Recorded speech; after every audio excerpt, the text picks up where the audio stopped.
Welcome to episode 9 of A Marriage of Serpents. I'm here with my most excellent storytelling companions, and when you joined us last time, it was episode 8, The Sun. And in that episode, the players' alter egos made their way, or rather, the players' alter egos woke the young queen, Abutulon, waking her with a kiss on the brow. And as she rose to hug him, her raven hair wild in the wind that tugs at the top of the mythic yew tree, atop the crown in the center of Tuhal. She grew into a woman, embracing him, and he felt time take hold of her and draw her into adulthood. And she shared with them that she had made sacrifices and completed labors and drawn heroes to her and opposed the enemies of the kingdom of Tuhal, and that she had at last drawn the sun back out of the infinite dark so that it rose over the kingdom of Tuhal once again. And then she went to sleep and rested from her labors. And under the watchful eye of her winged horse, she shared with you a taste of the labors and enemies that she had faced in her time coming to the throne of Tuhal in the wake of the troubles following the God's Fall War. You descended with her through her vast yew tree onto a tree platform that you hadn't noticed on your way up. So cunning was the door's design to it. And you spent some time taking food and drink and speaking with the delighted queen, who appeared to be 25 or 30 years already. So fully adult and turning toward her, turning in the direction of her spinsterhood. Eventually, the heroes revealed the drives that had brought them across the world to help the queen, and the gifts that they had brought her. And there was some consideration of these travels and presents. And the heroes declared that they felt they needed to go down and understand directly some of the challenges facing the kingdom and the queen. And so they departed her presence and made their way out of the sanctuary of the crown and back into the old market, seeking the aggressive women that had met them in the market, and tried to get them to listen to the story of the yellow strangers, all of them being yellow strangers, having most of them having straw-colored hair and wearing yellow cloaks, if not other yellow clothing. The group found the marketplace home of the yellow strangers, and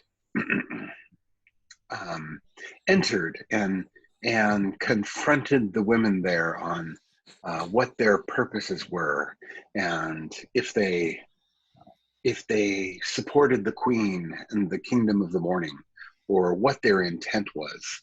And at this challenge, a numinosity seemed to come into the room, and they all seemed to share a sort of hearing beyond hearing, as though there were a voice speaking to them, or as though there were purpose awakened in them by the hero's questioning.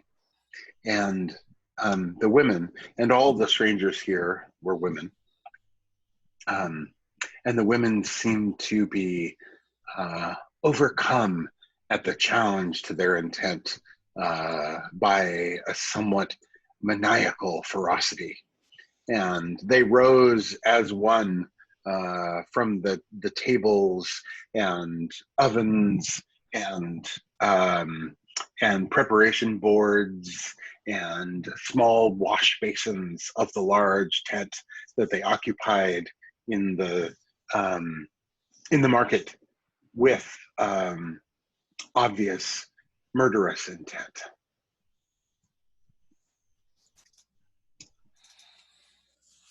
Oh.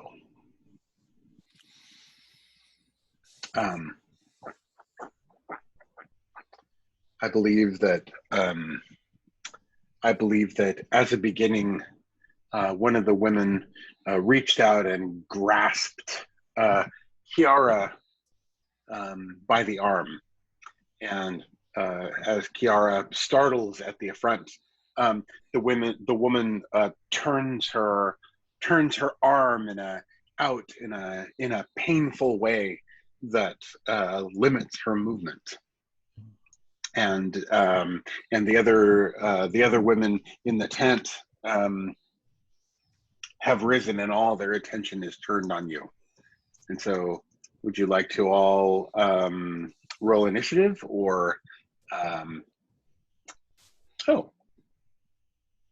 but before we do that, Paul, we need to introduce that this is episode 9, The Arrow. And before they act, I'm joined by my magnificent storytelling companions. Please introduce yourself and your alter ego here in the Kingdom of the Morning. So this is Matthew Melville, and the alter ego I'm playing is Hope, the monk from far away, who brings hope and one land across the Tower Sea. Right, and who has a tendency to sort of hulk out and become a giant leviathan and smashes things. I'm Dale Frankie. Oh, sorry. Go ahead. I'm Dale Frankie, and I'm playing King Abudalon, who shapes his flesh into disturbing shapes and uses his bones as weapons in an attempt to bring about peace and kindness.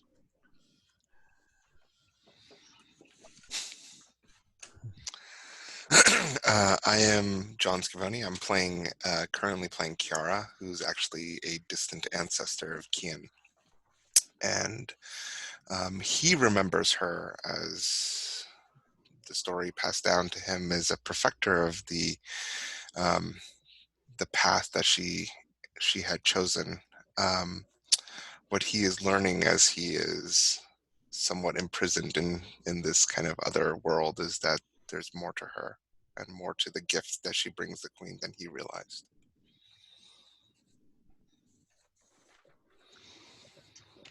So, just as a quick reminder, this is not a traditional RPG. This is a cinematic RPG, and so the actions that you take, your characters are fundamentally competent, powerful, and skillful. And so the actions that you take place, and then whatever complications come from that may or may not get in the way of the goal that you were taking. But so, for example,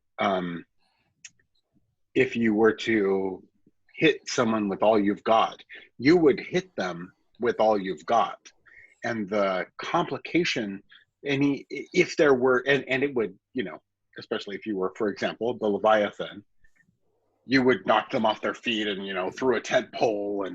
And the only complication to taking the person out would come from like environmental effects, or like instead of knocking them into a pole, you just knocked them into the canvas wall of the tent that sort of caught them and then kind of oozed them to the ground. And so it's not that you didn't sock them across the room, it's that you missed the tent pole and the edge of the tent caught them softly. So your characters have a fundamental success, and then either that success will grow or it'll be limited by environmental or other factors. So just as a refresher, the basic action that you can take to protect yourself is called face danger. And it's when something bad is about to happen to you, you can use one of your powers or use a thematic description to protect your character from whatever is about to happen. You can take a risk, which is doing a daring, sort of risky, possibly crazy thing that mostly involves you. If you want to kind of alter a situation, you can change the game. You can use one of your powers or any of your tags, and you can change the game. Change the game is typically a mythos power, but it doesn't have to be. And what you can do with change the game is you generate juice for yourself, and you can apply a tag to someone. So, for example, you could use change the game to pull the rug out from somebody and give them the tag knocked down or dazed. You could also use change the game to remove a tag.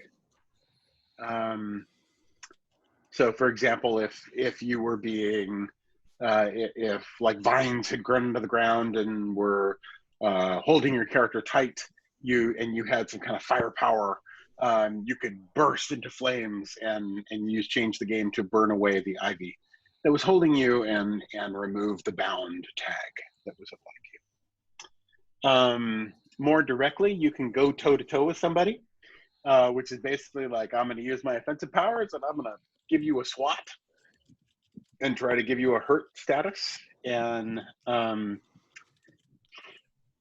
then the other thing you can do is you can hit someone with all you've got.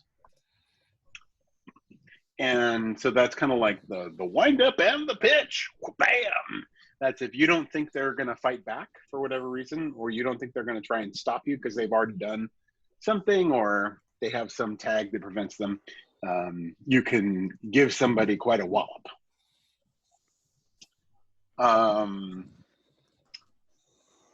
As far as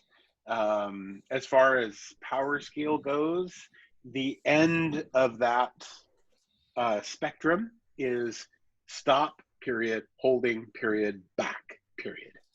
So stop, holding, back, and in which you unleash some power in a torrent, in a torrential display, which we have never seen before from your character.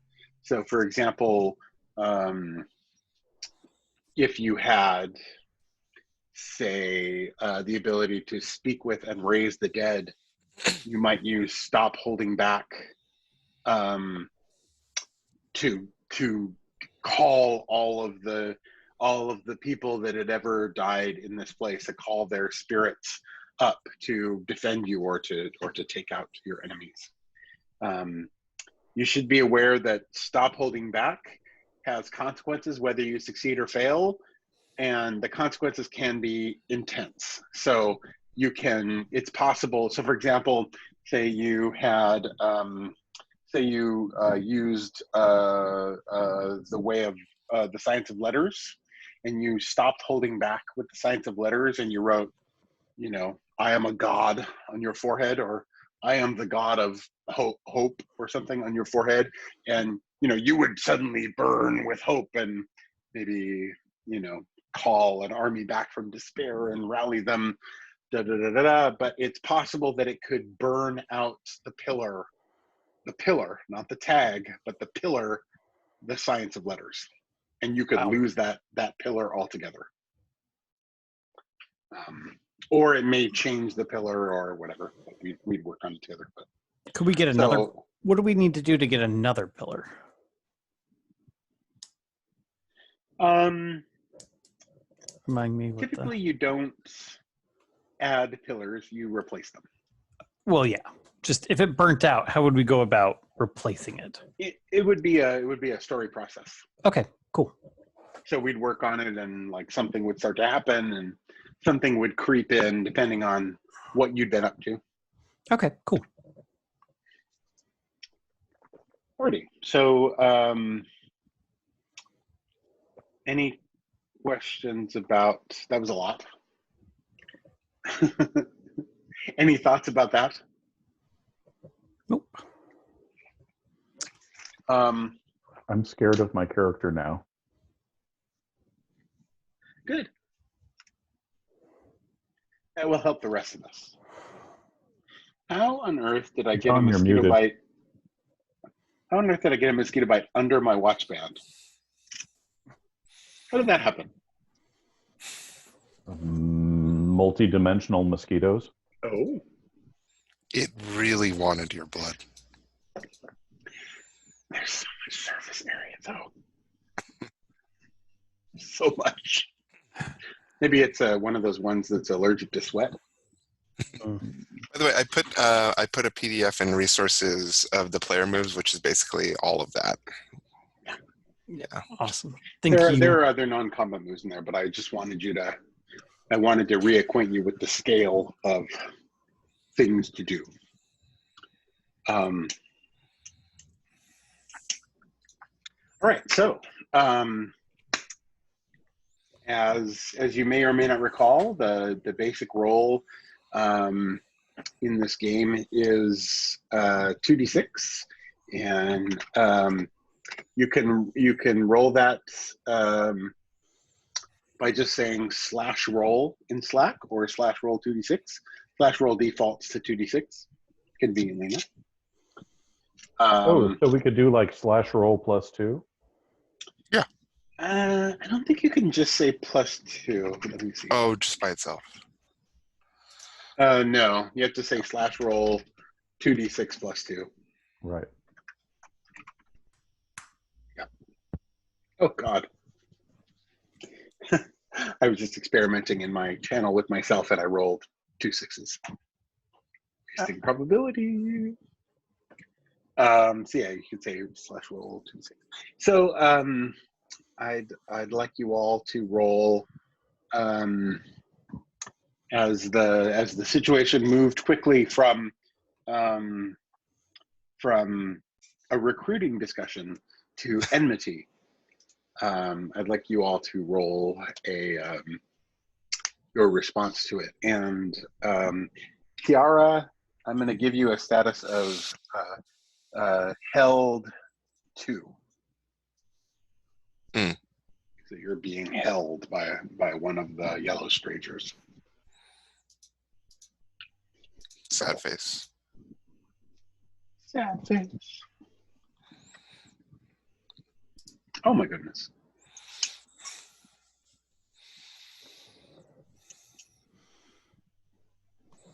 Wait, so are we all rolling 2d6? Is that right? Or And if you have any traits that you feel would apply, let me know. are we rolling for initiative, or are we rolling to do something? We're basically rolling for initiative. Okay, so And so held 2 will subtract 2 from your initiative. Kiara. mhm. Well, Matthew's already lost and fallen into the void. If You went Kiara that way. if Kiara were to say something, would you allow me to use the voice? Yeah, of course. I mean, I think she's so surprised that this person had the Temerity. to not just touch her, but to grab her. She just very quietly stares into her eyes and says, "I wouldn't do that." And also, I think I have a tag on the voice that it has influence also, right? because I used them against the shopkeepers at the very beginning of the last session. Yeah, I think you have. I think you have the science of power, or the science of power, which has the tags alive and dead. Okay. So I'm thinking, well, there's the voice, and I was thinking, is there a tag for influence, or do I use alive, or can I just do 2 tags? I would say just the voice. Just the one? Okay. Well. Oh, and then -1, so, but yeah, still 11. Alrighty.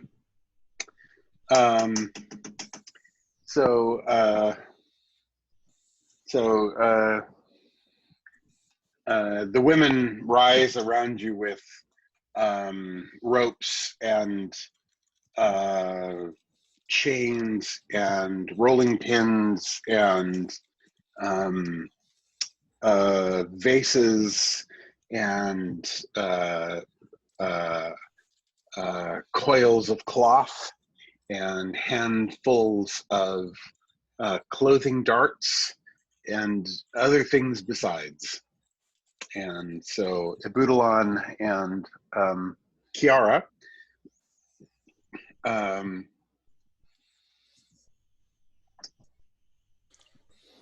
what do the two of you do?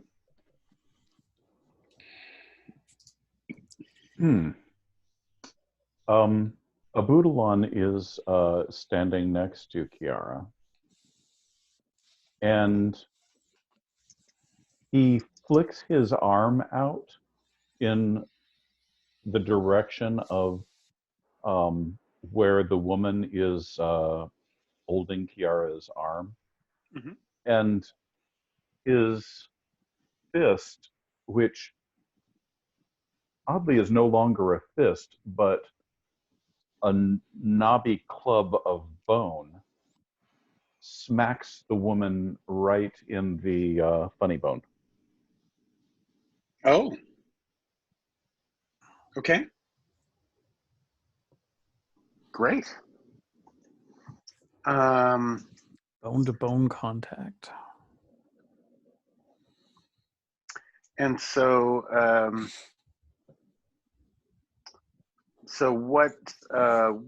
what tags? So you're going toe to toe with her, or you're changing the game?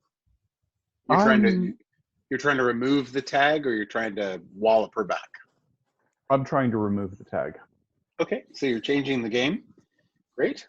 And so what tags are you using?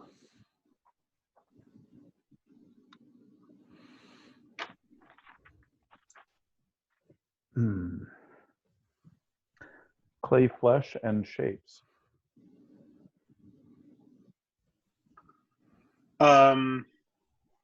So these wouldn't be Claiborne's tags.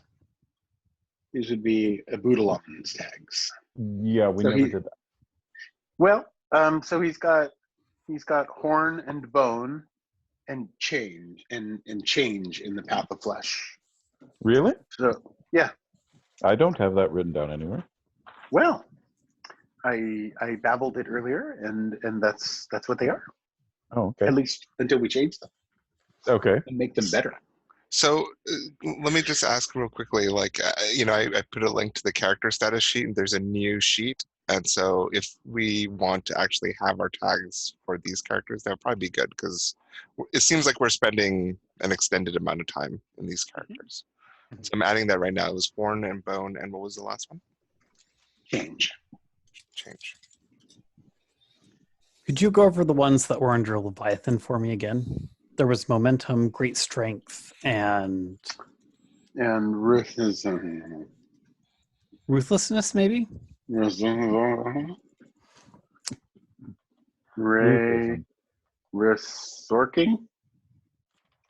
It was okay, we could either go with ruthlessness or resourcefulness. Which sounds better? I'll commit to it. The way you've been playing Hope, I would say resourcefulness. Okay. Excellent. Alrighty. roll and add two. Roll and add two, and we'll see what happens.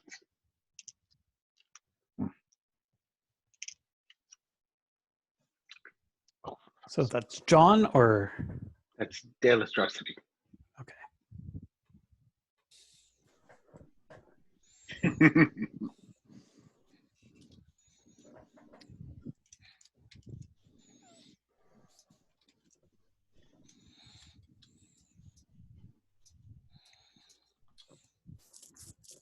Seven. Okay.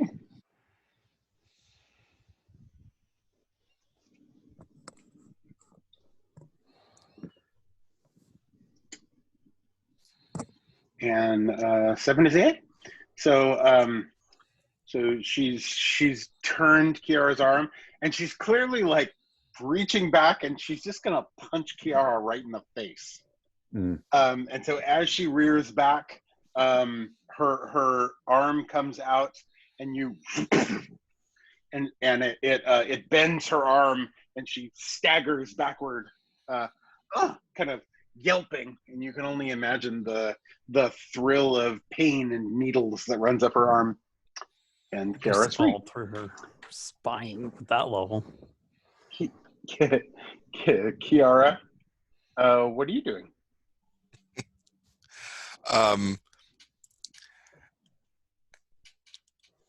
I think the first thing she does is offer a very rapid and yet strangely graceful bow to King Abudalon for the favor that he's performed for her. And then immediately going from that grace to sudden violence, she flips the table that they were sitting at and shouts at the table and tries to burst the table into splinters that kind of rain out against everybody who's approaching. She doesn't try. That's what happens. Okay, so that's what she does. And all right, she instinctively, does the human instinctive thing and leans back, shielding her face. And so the move that I'm actually doing here, this isn't an attack. This is a change the game.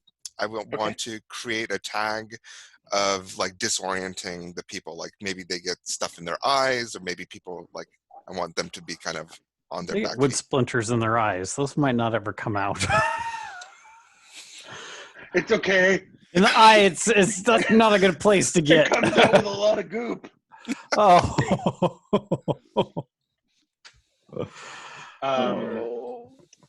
Okay, so you're going for dispersion, and you're trying to.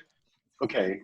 All right. So so you'll need to roll high to get to scale the effect up. Okay. Just so you know. How many tags will you let me use for that? 10,000. Cool.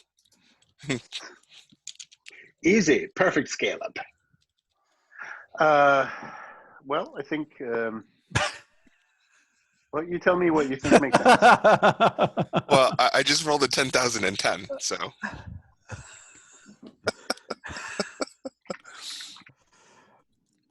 Hey, 10,000 splinters. Come on.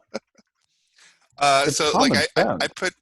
So I have the following tags written down: the voice, all things shatter, influence, sad eyes, alive and dead. Okay, so the voice is a pillar. Okay, so and underneath it is all things shatter. So I'll move these. Okay. Harder is easier. That's a tag. Okay. And the quiet voice.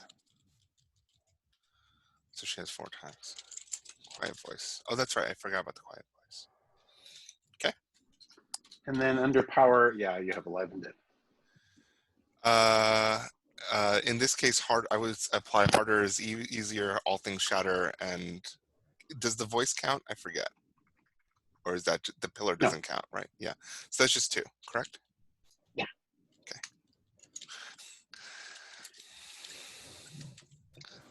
Careful, the dice might punish you for wasting probability.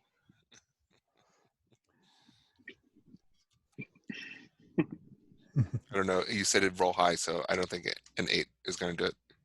Not quite. 10,010 would have definitely done it, though. That might even have been dynamite. Possibly.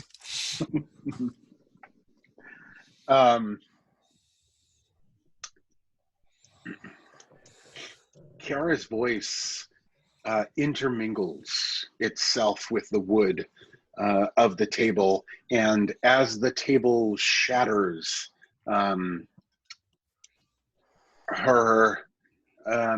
it is perhaps that she is too concerned with containing her rage and at being assaulted by these people. And so although the table shatters upon the woman in yellow, the shattering contains itself. And so 100 shards of wood embed themselves in her clothing and fill her hair and scatter against her face, driving her back against one of the tent poles that holds up the tent, further pinning her clothing to the earth and to the tent pole. And so I'm going to give her a status pinned.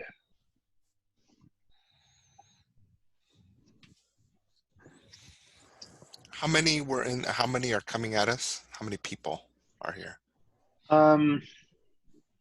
More than a handful, less than a dozen. Okay.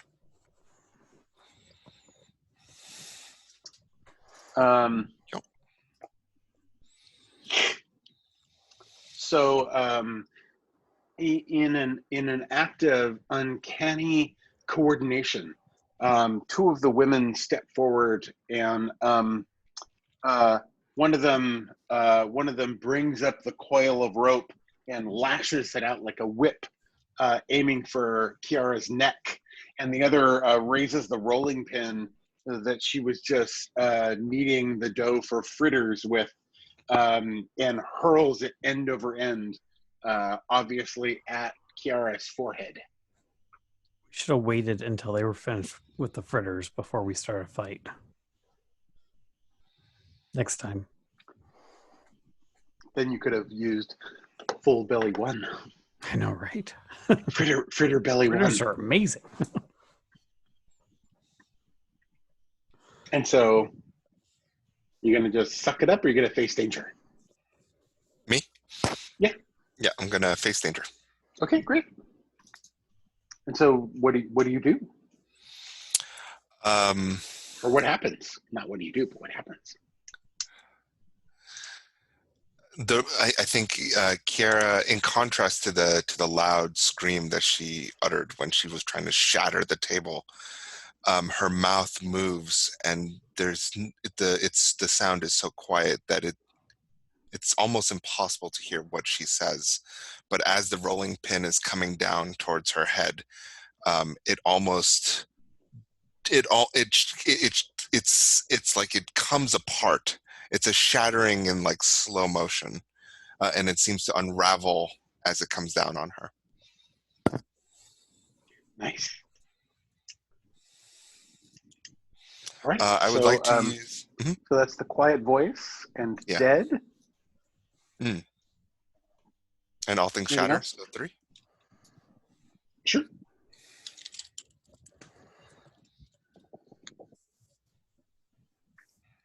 Nice. Cool. Thank you. Okay. And so the rolling pin slows as it crosses the air, and it unwinds as though it's passing through an unseen auger, an unseen set of augers that strip it layer by layer, and a sort of frisson of wooden curls lands softly on the ground behind Kiara, even as the blonde woman to the side that was setting up some kind of clothesline manages to whip a rope around Kiara's neck, connecting them. So Kiara, I'm going to give you connected to. So if you try to move away from her, or anything like that. It'll subtract. Yeah. Got it. A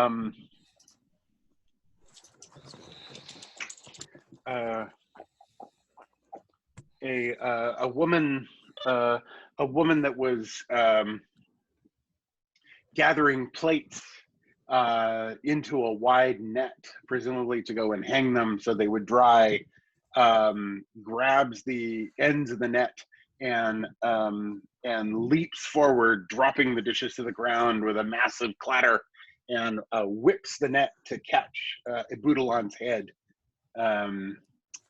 in its webbing, and then and even as she flings the net, she's leaning back, almost in a gladiator's action, to yank Ebudalon, possibly breaking his neck as the net closes around him. Yikes. She's trying to tangle my head in a net?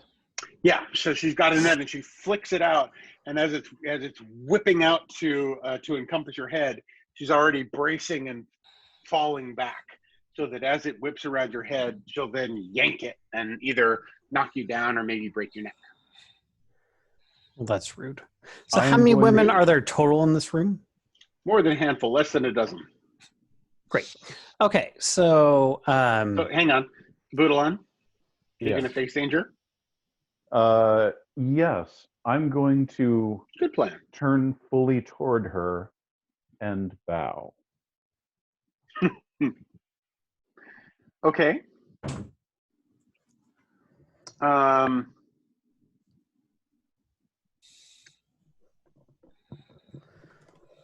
So I think we'll call upon a pillar that Ebudalon has clearly displayed many times, which is graces.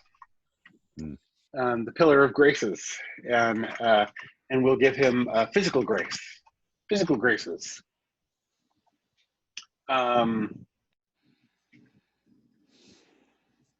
And are you calling in any other?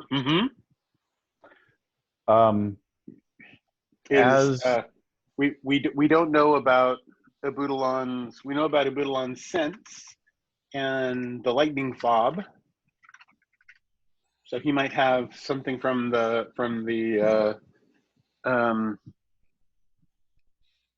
fulgurite, or What is the net made of?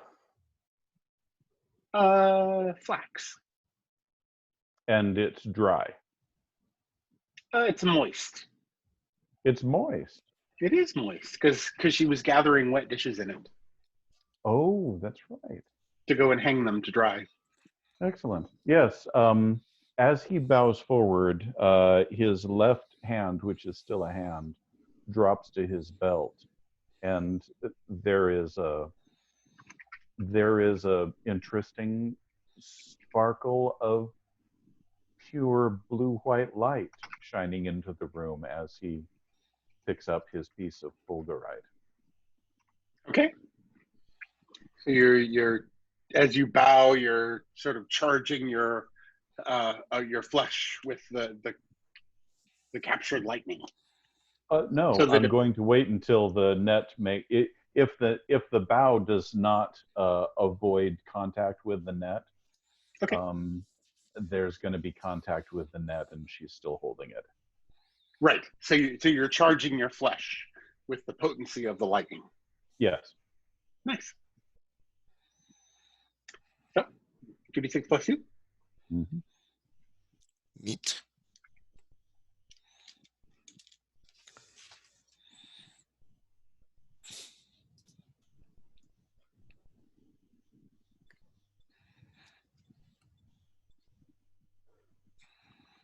Matthew, you look pained. So that's a 9. I'm just thinking. Okay. So you bow, and so the body of the net misses its full wrap around your head and neck, and only about half of it manages to capture your head and it's caught it sort of front to back instead of side to side as you bowed, and before she can jerk it to try to dislocate your neck or break your neck or knock you down, the nascent crack of the lightning runs, dances along the net, and you see her go, but lock onto the grasp of the net in the process. And so Abudalon, you have caught one.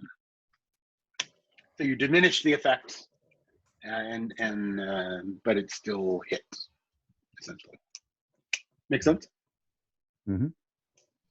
And so it is possible.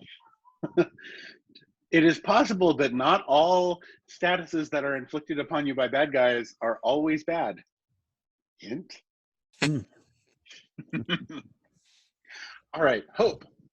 Okay. Last but not least, there is a woman picks up a very large cleaver that was bronze cleaver that was just used to hack the leg off of a pig that's suspended in the back, and she's stalking towards you with man shoulders, and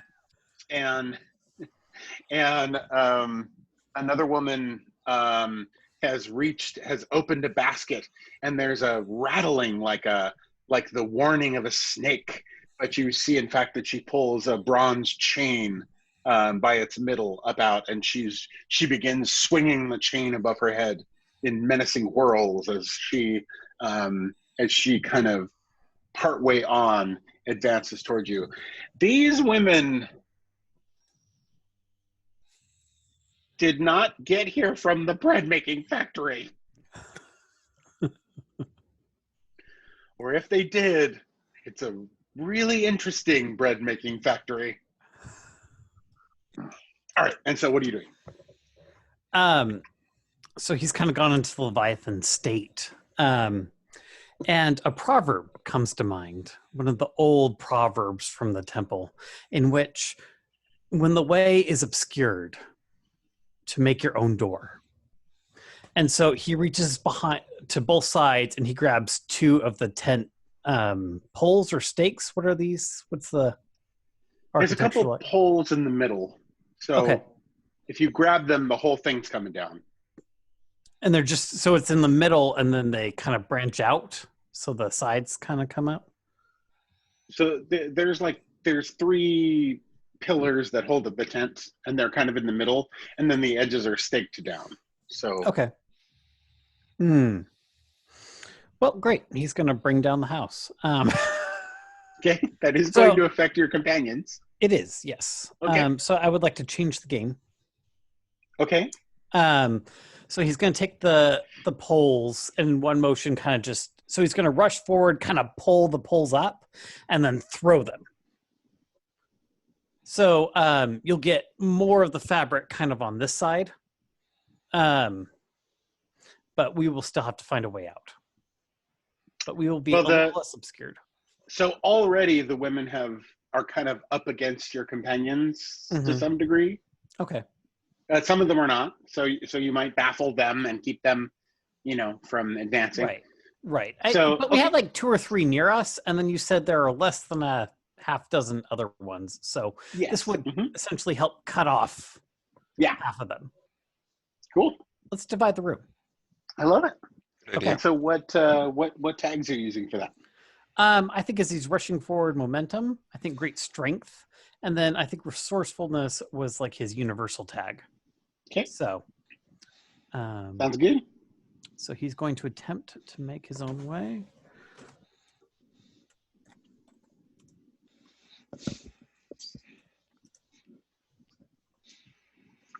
I think I wrote resorting. Okay, I have resortfulness, so we're just going to go with that. So that's a 10. You don't want to use resorting, whatever that is? No, I don't think so. No? Okay. So it's a 10 to change the game. Alrighty, great. So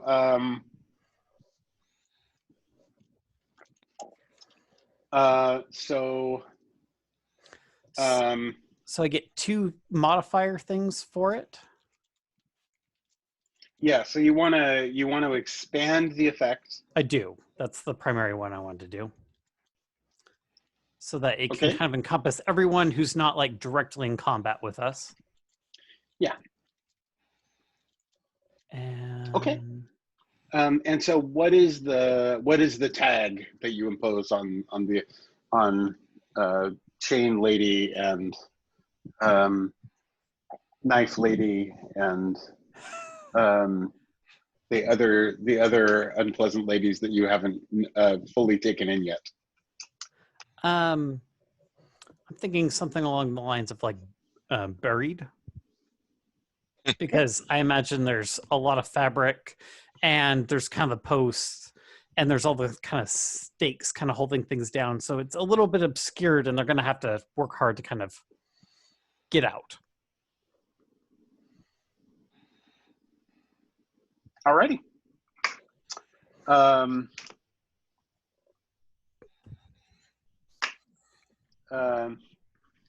One of the Bringing down the house. One of the poles you wrapped your meaty hands around was the one that Kiara had driven the woman and pinned her back against, and she makes the pole no more significantly heavy as you rip it up out of the ground, and so you throw her along with the tent. I think you hear like a little, in what seems to be a strange voice for a Leviathan. Because it turns out it's actually the same voice as Hope, and so it's just a tad high pitched, and you hear "sorry" as he tosses her into her companions, and most of the tent goes down.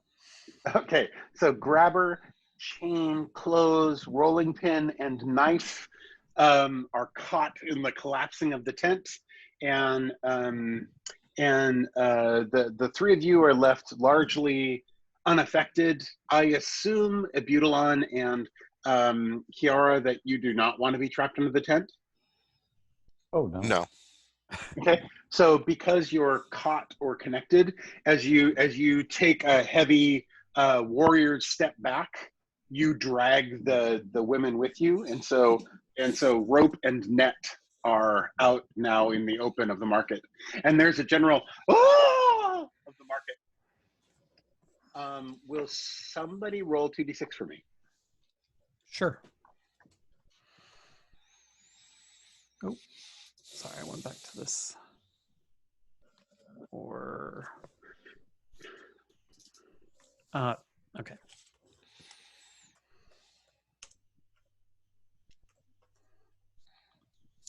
Eight. Okay. So you hear kind of a cry from nearby. Are there any authority figures near us that are not the queen? Well, the queen didn't come with you. Oh, that's right. Yeah, you wanted time and space to do your own investigation, and so She did. No, she did come with us. Remember, no, yeah, she wasn't. I thought she came with you, but she stayed in the market. No, because she sat. Remember, she sat down with us when we did the game, and then I said it's your deck, and so even though she was like I was like, do you still have the deck? And I dealt out the cards, but it was her doing the rolling for that. Mm-hmm. Yeah. Somehow I thought that when you started in with the women, she was like, maybe I should go. But okay, sure, great. The last I remember, she definitely sat with us. us. She might have left after, but yeah. Okay. But yeah, either way, she's probably nearby. Yeah. So you see the queen. Actually, you don't immediately see the queen, but you do see one of the market guards standing nearby, and he looks sort of like startled into an action. He's got both hands up and hasn't drawn his shillelagh from his. Right. I think a giant beast looks him in the eye and points to the women spilling out of the tent, and he shouts, "Arrest those women and take them away!"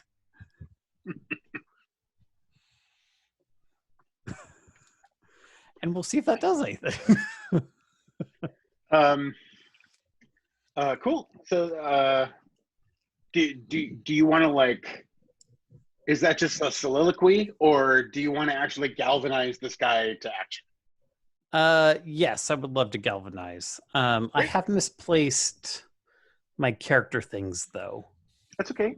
So this would be a convince, Mm-hmm. and so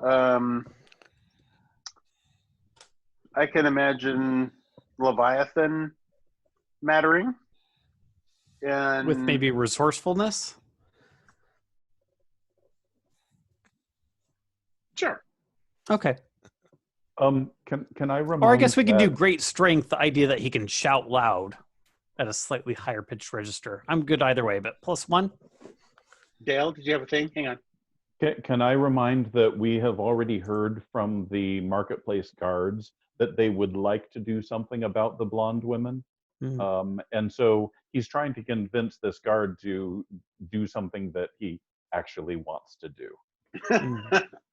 Right, but basically what they saw is him throwing the tent at them. But yeah, sure. So yeah, I'll give you. I'll give Wow, you they a must have free- done something really bad. Look at that guy. He's really pissed. He wouldn't like me when I'm angry. So actually, you've got 2 more, and so he whips his shillelagh up into his hand and goes striding toward the struggling under the tent. Alrighty.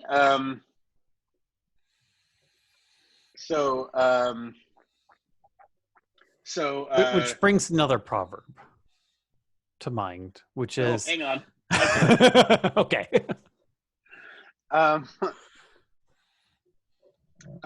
You notice that the area around you is beginning to lighten, and as it does, both women become sort of harried and frantic.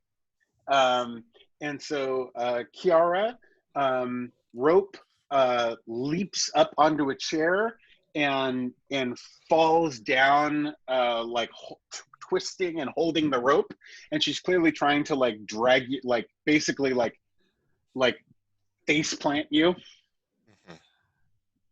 into something. And whereas Net, by contrast, Dale has she steps up on like a wash bin, and then puts a foot on one of her sister's shoulders struggling under the tent, and does a sort of like half flip and twists the net into you, or into herself. So she's basically like flipping and spinning into the net and into you, to try to take you down in a tackle, and in a sort of a twisty tackle, and end up on top of you. And so would the two of you like to face danger? Yes. Lovely. Please do. What do you do? How do you do it? You could also just go toe-to-toe and hit them back. Do you know what you're going to do, Dale? Yes. Do you want to go ahead? Okay. Abudalon stands up from his bow, and a Probably feeling whipping of her calm- towards you more quickly. Yes. He stands up from his bow as she is jumping and beginning her leap, and a sense of calm and strength seems to breathe out from him. And then there is a thunderclap as the net incinerates.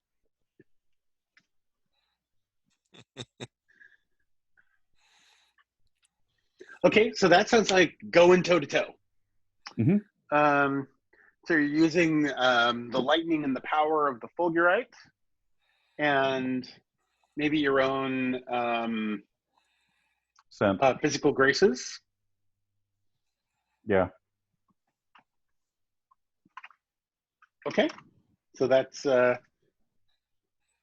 2d6 plus 3.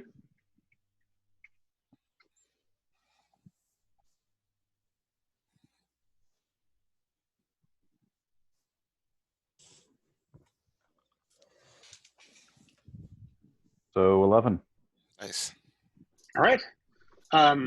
So there's as she whips towards you, there's a massive kafoom as she and the net are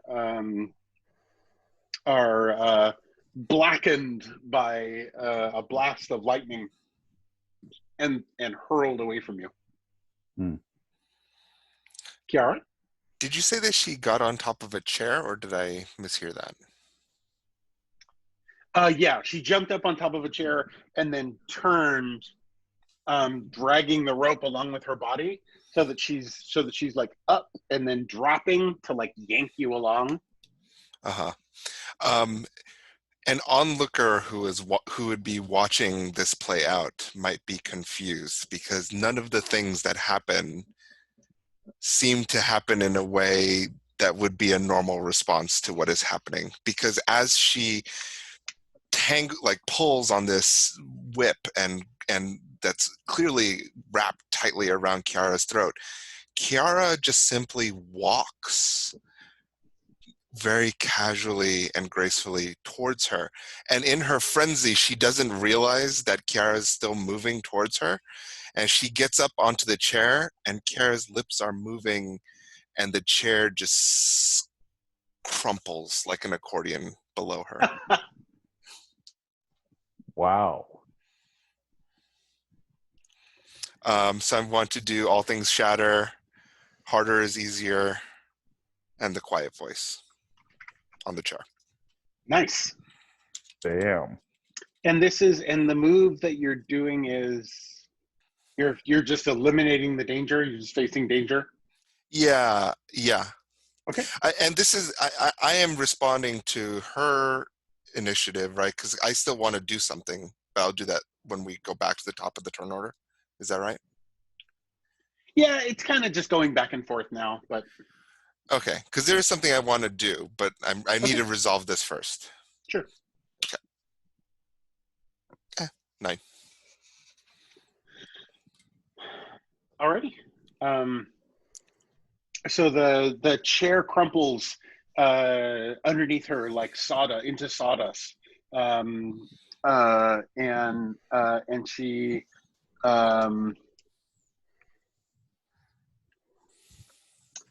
and she falls awkwardly to one side, still yanking you off at an inconvenient angle, particularly because you're already connected. Mm-hmm. So I'm going to also give you stiff neck 1.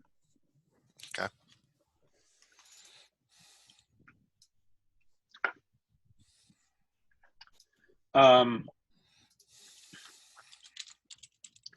As though the sun, as though Grian's face is rolling along the distant horizons, shafts of light begin burning at uneven angles among the buildings and through the tents and market stalls,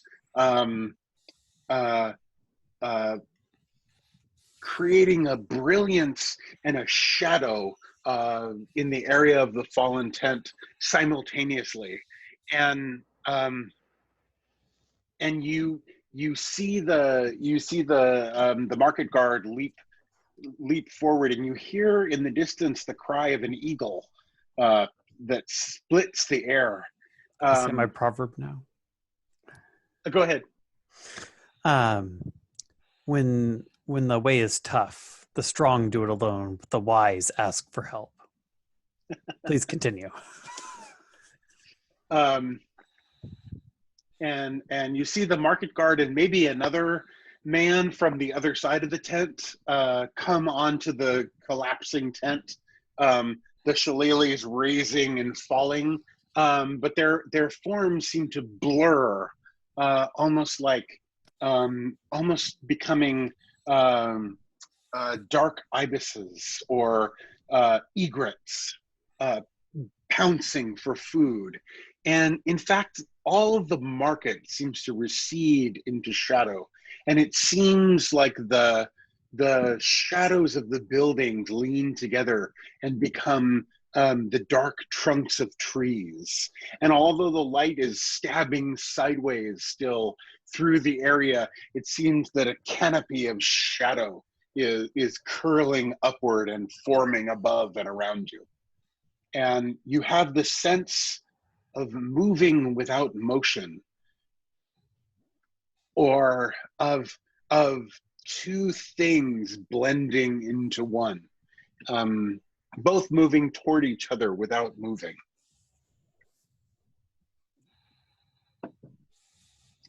What are we doing? Where's the queen? You look around for her. Mm-hmm. She's standing maybe 4 or 5 paces behind you, and she's limbed in an aura of dawn light, and the spears of light and shadow that seem to be coming between the buildings are actually coming kind of from the corona around her and sort of spitting into this area.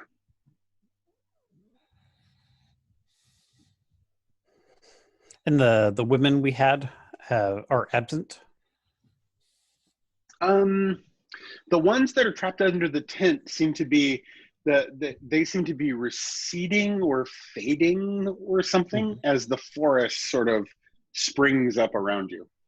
Okay, but the ones that have the throat net are the one that had the net was flung back, and so she's just on the verge of like fading and not fading. Okay, but the one with the rope's still around. Yes. Okay. She's awkwardly on her side, kind of rolling to her feet. Is she still holding the rope? Can I do something to the one who's got the rope? She is still holding the rope. The one You guys want to Rochambeau for it? Are we talking about the one with the whip, or are you talking about a different one? It's not. She used the rope like a whip. I see. Ready, set, go. Or, I mean, I feel like we should give it to Kiara because, it's around her neck. Okay, sounds good. I'm glad, because what I wanted to do was, so as the woman kind of collapses to the ground, surprised by the timing of, and also the weirdness of the chair collapsing underneath her, she turns around and is startled by the fact that Kiara, who had been walking this entire way, even with this tight thing strangling her the entire way, is right in front of her. And Kiara grabs the rope between them and says, "The yellow stranger doesn't care for you, but who will mourn you if you are gone?" And she says, staring into her eyes. I'm trying to wake her up and remind her of the people that she left behind, like we did with the last one. And I want to use connected too.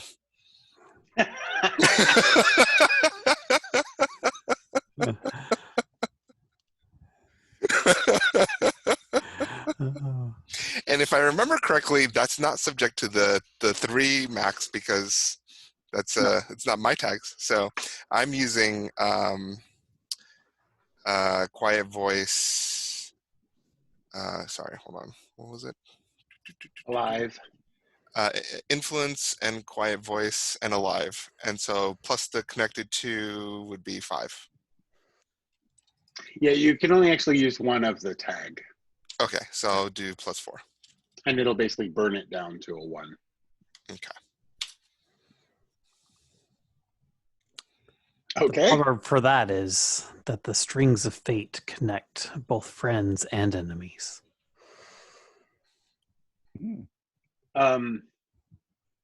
She blinks and tries to pull away from you, all unconscious that she's still clutching the rope to her own body as you reel her forward, and you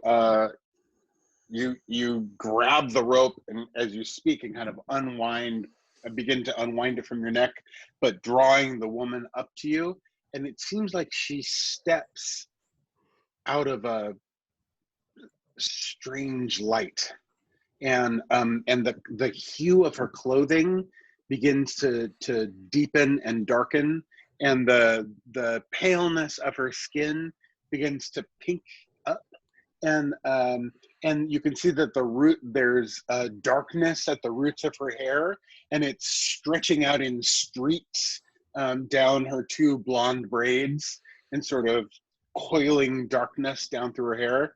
And she's blinking, and her cornflower blue eyes are perhaps somewhat disturbingly filling in with green malachite as she looks at you, sort of wide-eyed. Can I do just a little bit of role play of what happens in the moment Absolutely. after that? As that happens and she is kind of stunned, I think there's a moment where the realization turns to fear and grief and confusion. And Kiara takes her arm, like I think she holding the rope is like this, and her kind of arms go slack, and Kiara reaches forward in what first looks like an aggressive move, but is actually pulling her into a hug. And she holds her tightly as she kind of gets her bearings and looks at the others behind her. Oh, I mean, if there's a hug, then giant reptilian arms, like 3 seconds later, clasp around the two of you, Group and hug. Hope joins in. If there's hugging to be done, Hope is going to be a so part of many it. women to hug. No, they all turned into egrets or something. They're otherwise. This is the last one who needs to feel love's embrace.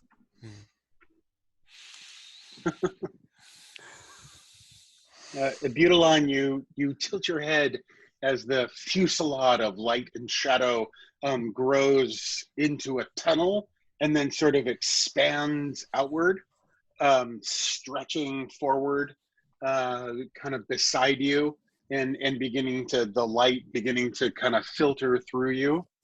And you watch the group of them hug, and you watch the woman change in their embrace, back into a sort of auburn-haired woman of maybe 20 summers, with sort of sunburnt cheeks, and strong shoulders like a farm girl.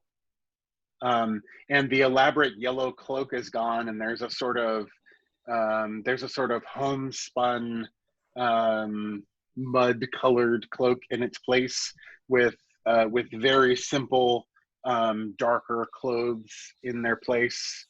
And you see she's looking at the rope that's still in her hands, somewhat chagrined, as it's obviously her belt, a rope that was her belt.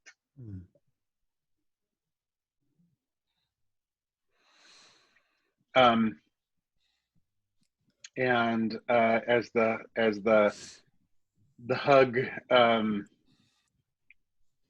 draws out a little bit, she eventually sort of looks up and kind of presses herself away, and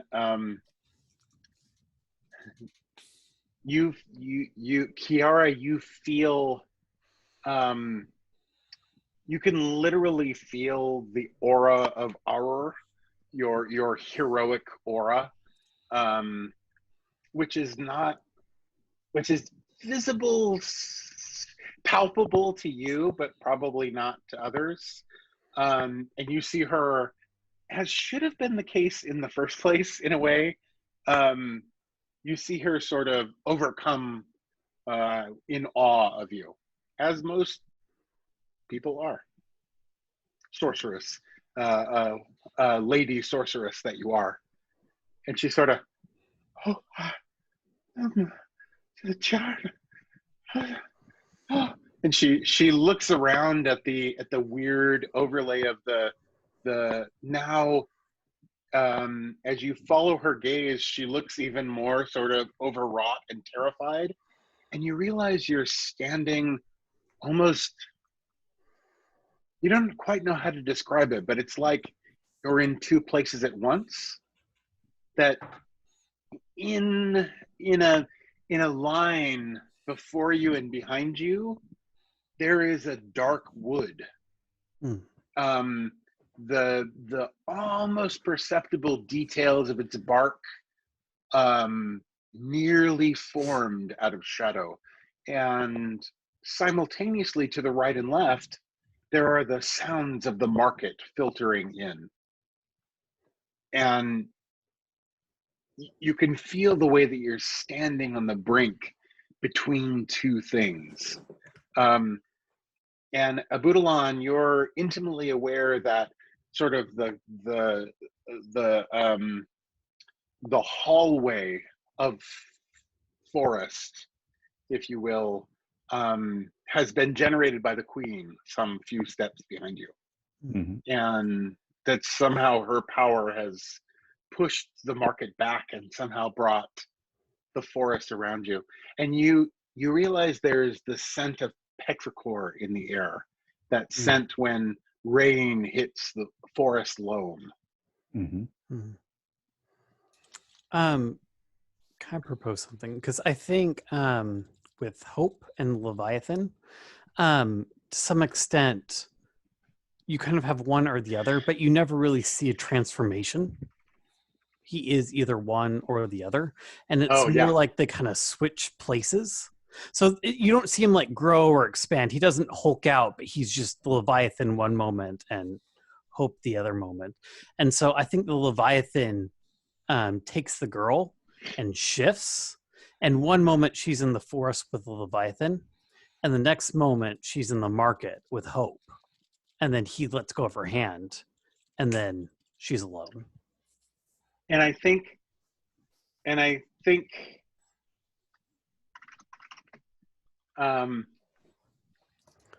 as you pull her into the market, the Leviathan is standing in the forest and Hope is standing in the market.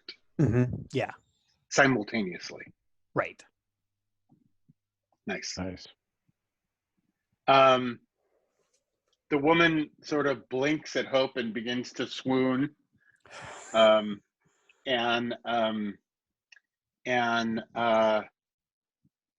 in the distance, through the dark wood, you hear a drum begin to beat. Da-dum, da-dum, dum, da-dum, da-dum, dum.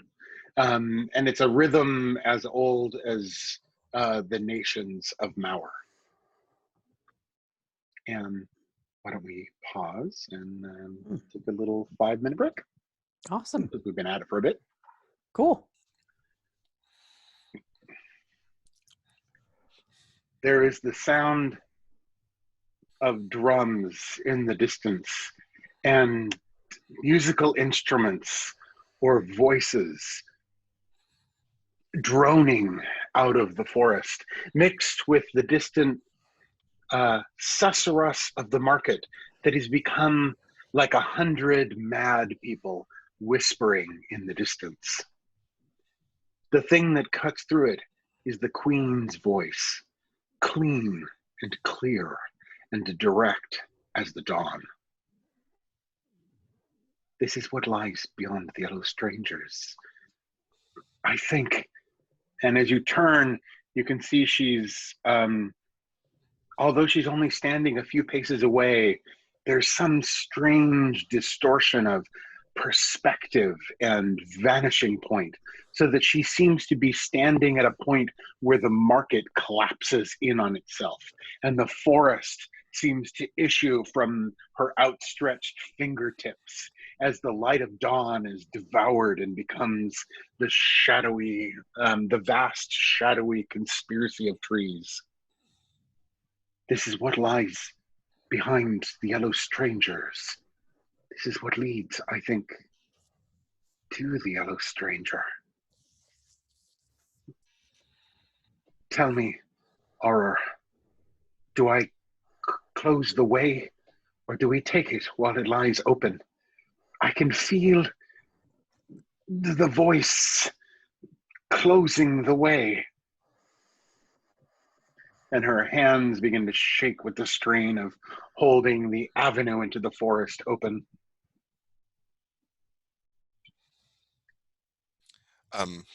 Kiara is actually already moving in that direction. Yeah. I'm in the middle of the forest, bitch. What are you waiting for? Sorry. I don't think there's any question. Queen Bar's here. Where you go? Paul, I'd like to remind you that this is a very serious role-playing game. Thank you. I'm sorry. So Kiara, as you stride forward, the wood splinters and the rough cut of the canvas of the tent are already melding into a thick carpet of leaves, and the smell of petrichor and fresh rain seems to reach out with humid arms to embrace you, and you can feel a liquid power that reminds you of the serpent and something else. As you step forward, and you are able to correctly identify what you asked. Gentlemen, Kiara has taken maybe a handful of steps forward, but she already seems to be yards away. I think the other two were also almost lost among the increasing shadows of the bulk of the trees. What did you say? I'm sorry. Oh, I said my understanding is that the other two were doing the same thing. That we all were actually moving together. Mm-hmm. Okay. Eating ground. And so as you step forward, as Kiara takes the lead and you fall in behind her, the forest seems to almost begin to fall in around you in pieces. Color and smell drop in independently. Shape begins to fill out in bulk, and distance seems to kind of judder away from you. And with a glance over your shoulder, you confirm that that the queen, with her hands like dark branches, is receding into the distance. You hear the distant cry of an eagle that sounds like a voice whose words are in a language you don't understand, or whose timbre is so distorted by distance that it's no longer recognizable as a human tongue. And you can see the swish of the queen's dark hair cover her face and then recede in a liquid movement. And she says, and her voice calls to you as across a gulf. And she says, shall I come through with you? The danger is that returning may be quite difficult. Would it be more or less difficult if you were with us? It is perhaps possible that I could open this path again from this place, but I doubt I could open it from that end. The Queen's place is with her people.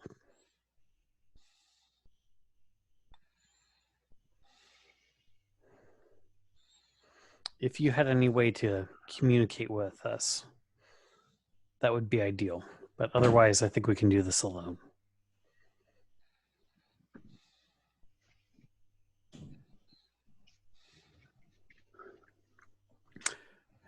Walk 3 times against the sun around the greatest thorn bush you can find, and call my name 3 times, and I will find you.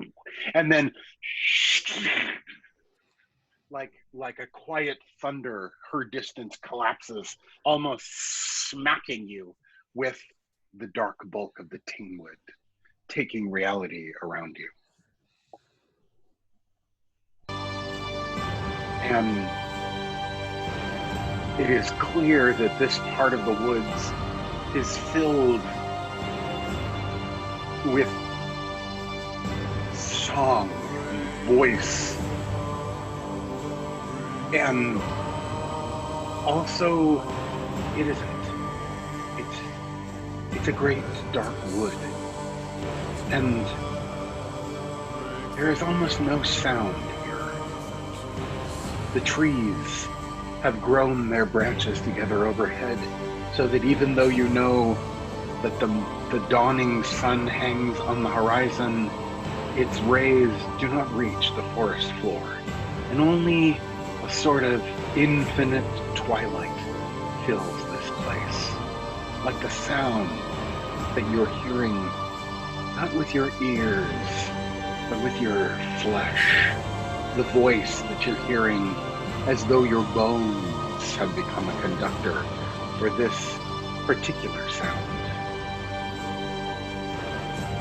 There are the tatters of spider webs everywhere, hanging from branches, hanging from dead leaves, matted on the wet leaf floor beneath you. There is maybe the sound of a rill tumbling its way through the darkness somewhere nearby, a small river in a tight channel, its voice the only silver thing in this place of grays and browns and blacks. The trees all seem slick as with heavy downpour, and therefore black. Even the pale alders standing here and there with the other trees pushed back. Even the alders have drawn a deep gray cloak around themselves rather than the shimmery white bark they would normally have. You feel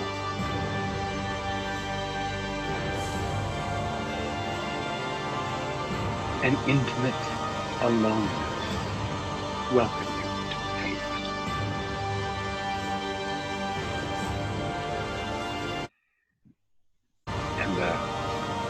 And the voice and the sonorous music seems to also pull back and begin to sink in between the leaves, looking for the dark earth.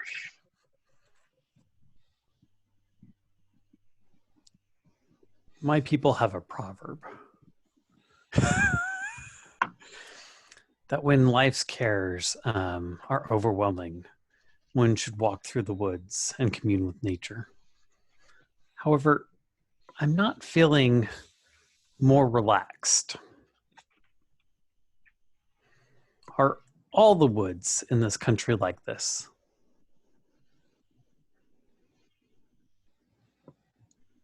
The Tanewood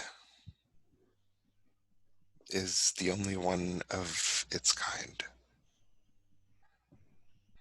You mean it's kind of creepy? For better and worse, she says. Perhaps you could suggest a new proverb. That seems to be your expertise. I dare not tread. For my part, my people do not have proverbs for this. I have never seen a forest. You Perhaps a good proverb then would be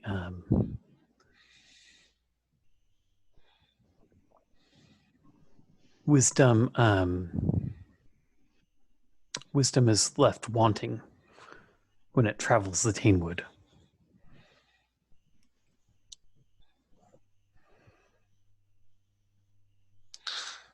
I'll work on it. As he says that, there's a high, thin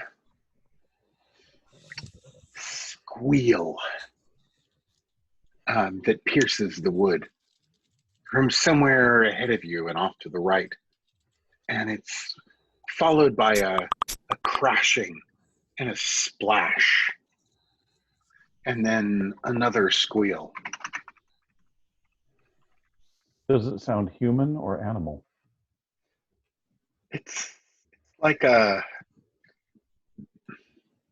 It's like a pig that was stabbed, but the squealing is too like a whistle for it to be any animal or the throat of someone who's surviving whatever is happening. Yeah, Hope's gonna take off to run. Before you do, Kiara, did you? Actually, I'm going to hold off on that. I'm going to follow. So you go crashing and crunching, having unnoticed become the hope in the woods rather than the lurking leviathan in the woods. You go crashing and crunching between the great dark bodies of the trees. Some of the lower branches seem to form a conspiracy against you and hold on to each other as you go crashing between the boughs of their origins. And so you're sort of whipped and lashed and scratched as you move through the wood, as though the Tanewood has a price and it is exacting it from you. I think I'm kind of butting things to the side with my stick as I'm kind of running through. Okay. And so, Abudalan, are you giving chase? I am striding slowly and magisterially after my friends, and yet somehow keeping up with them. Okay. Show off. Kiara? It's a thing kings can do. Sorry. And Kara, in strange contrast to the grace that she exhibited in the confrontation with the Yellow Strangers, is running at a fast pace. And what color are her robes? I forget. As a sorceress, she wears a certain color. Purple? Probably green. Green. And well, purple, probably. It was purple, yeah. And the rich, expensive, rare purple dyes of her robes turn darker as she seems unconcerned with the lashing and the blood that follows.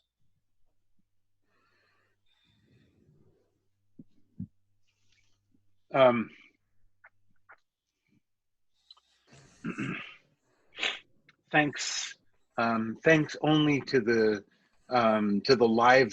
whipcord liveness of your body, Hope, and the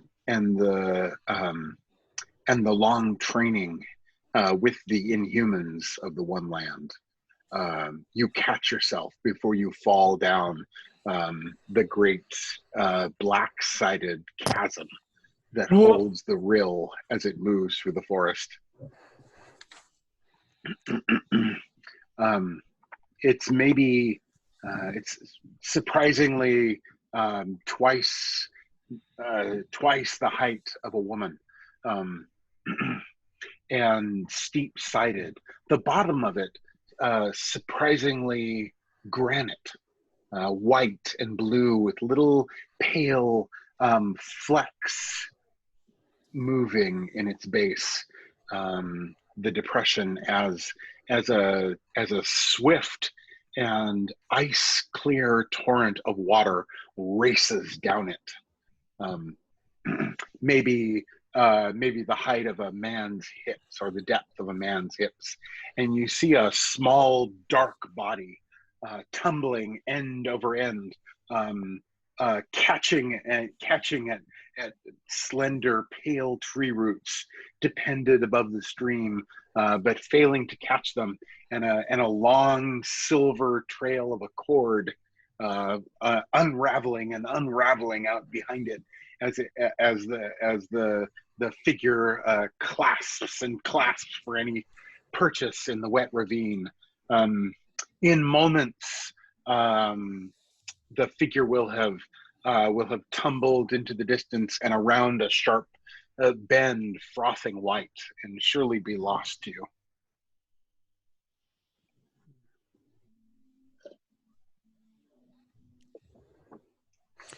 Yeah, he's gonna.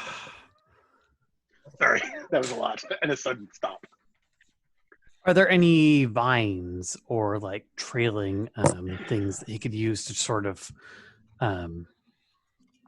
pass to the drowning one to kind of? There's the slender cord that's coming down from the trees and across the branches nearby. That the tumbling figure is sort of raveling out along with it.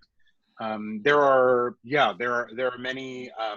There's ivy everywhere along the banks, and there are blackberries.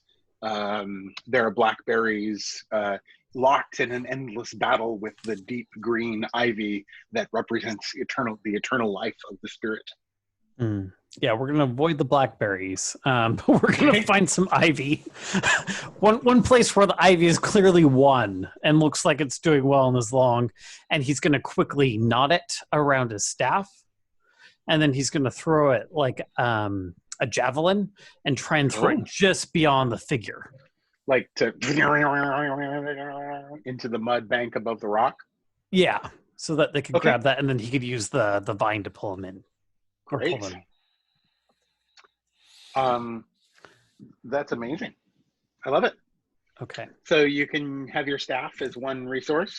Mm-hmm. We'll give you unending life. I mean, Ivy as another resource. And then probably agile. Yeah. Okay. Okay.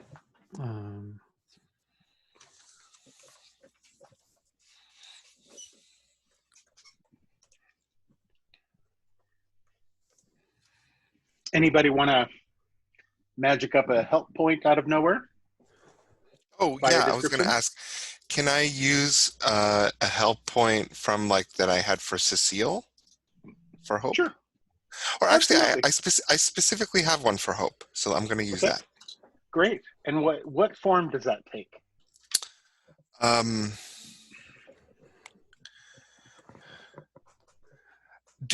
From where we are, can we see the figure, or is it still hard to make out? It's dark. It's down on the surface of the water, splashing and frothing, and so difficult to make out. But you could definitely see it. But the details down in the shadow against the frothing water are hard to make out. I think Kiara kneels on the bank on this side of the bank, and so she maybe goes skidding to her knees. No, actually, like she's been running and running and running, and then when she approaches the bank and sees Hope, like doing his thing, she just very quietly and meditatively gets on her knees and holds her knees with her hands, and she says, calm yourself and hold on to life. And just as Hope throws the javelin, the makeshift javelin over. Nice. And I think there's a very subtle away from you as you settle down and say that. Alrighty, so 2d6 plus 4, it sounds like. Amazing. Just 8. Oh. Okay. Still success.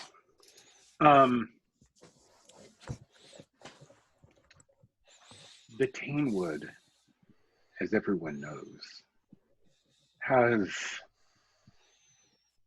an intention all its own and a separate life from its ground and waters and trees.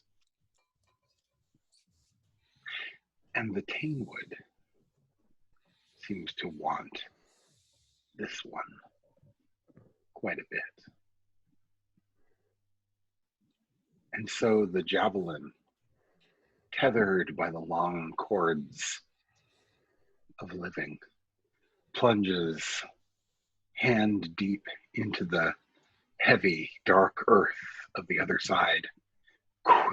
The long, rigid length of it quavering with the impact.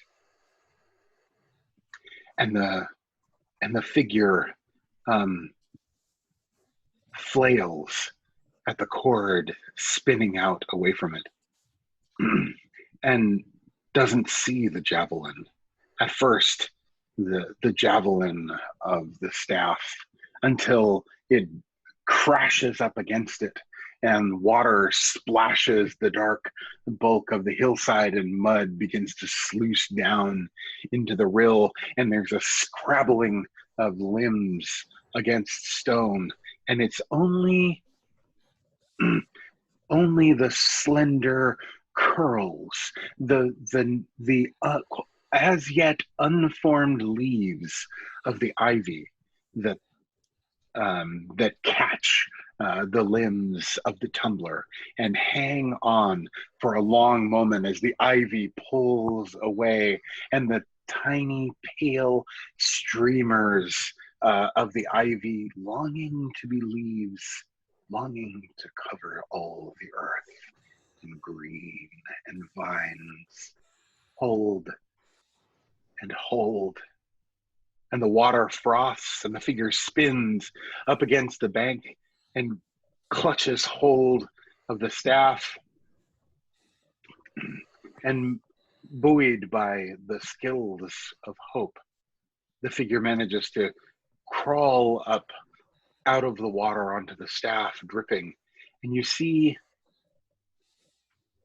a spinner, one of the spider people of the Tamewood.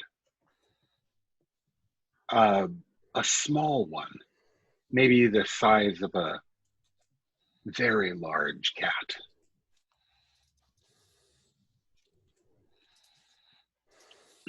And that's what's climbing up the. Yeah, and it's kind of wrapped its many limbs around the staff, and you can somehow see in its array of great dark arachnid eyes a sort of trembling panic. So yeah, we're gonna. So it's in there, and it's kind of wrapped around the ivy now, right?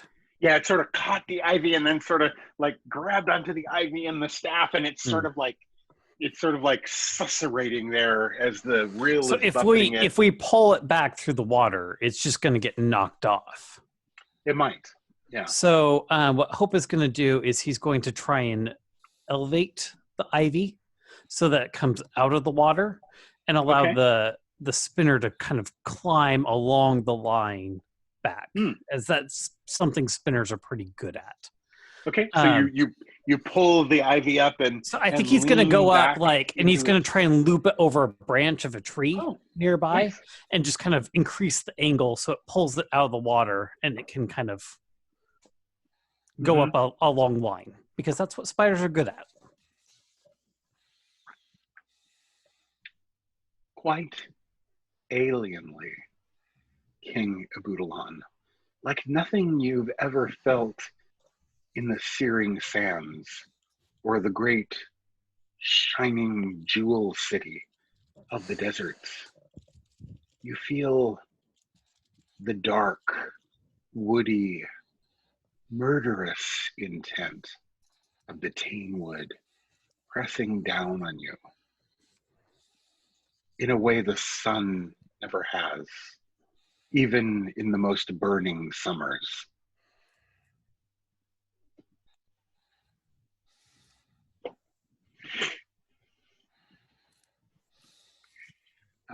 The ivy remains strong and is looped around the branch and drawn tauter, but you can see that Hope's efforts cannot be fully realized because the staff is beginning to saw this way and that, losing its purchase in the dark depths of the far bank. And you know it's the cruel intent of the wood that is doing this, that the bank itself was faithful moments before. Go ahead. Is there any red rum? Red rum. Is there any large overcropping of rock or a tree that is sufficiently close enough to the bank that it could Absolutely. fall? At your discretion. And then I think Kiara, seeing the kind of quivering and and her face kind of hardening in frustration and disappointment, speaks a quiet word which is indecipherable, but is clearly one of admonishment.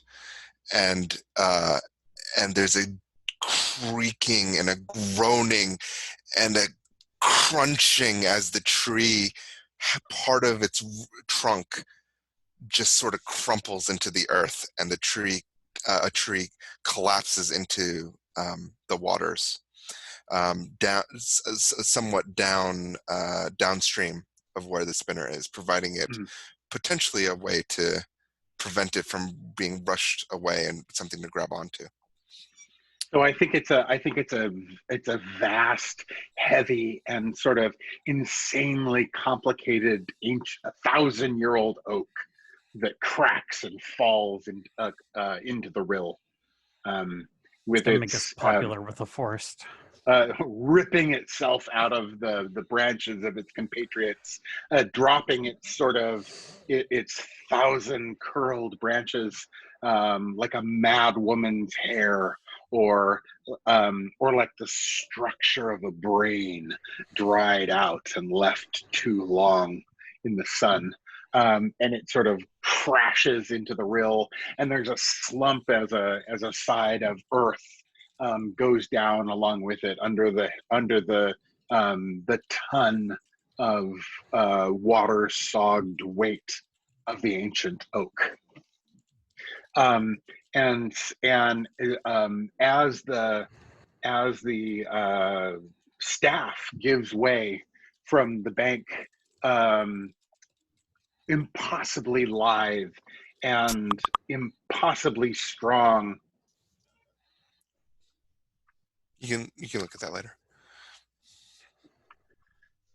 The spinner three of its limbs curled around the body of the ivy. It leaps sideways as the muddy bulk of the riverbank gives way around the staff, and lights in the maddened wet bulk of the now lower echelons of the broken oak. And tethered to Hope, scrambles up through the body of the oak, obviously consciously sort of limping along on limited limbs, to try and pull the staff up at the end of the length of the ivy. It reaches the bank that you're on, and drops the staff mostly on the edge of the bank under a sodden overhang of broken oak branches, and it gingerly sets 5 of its 6 lower limbs on the ground, one held at an uncomfortable looking angle up against its thorax, and it shakes in a gesture uncomfortably like a dog. Little silver droplets raining out away from it, in a sort of corona.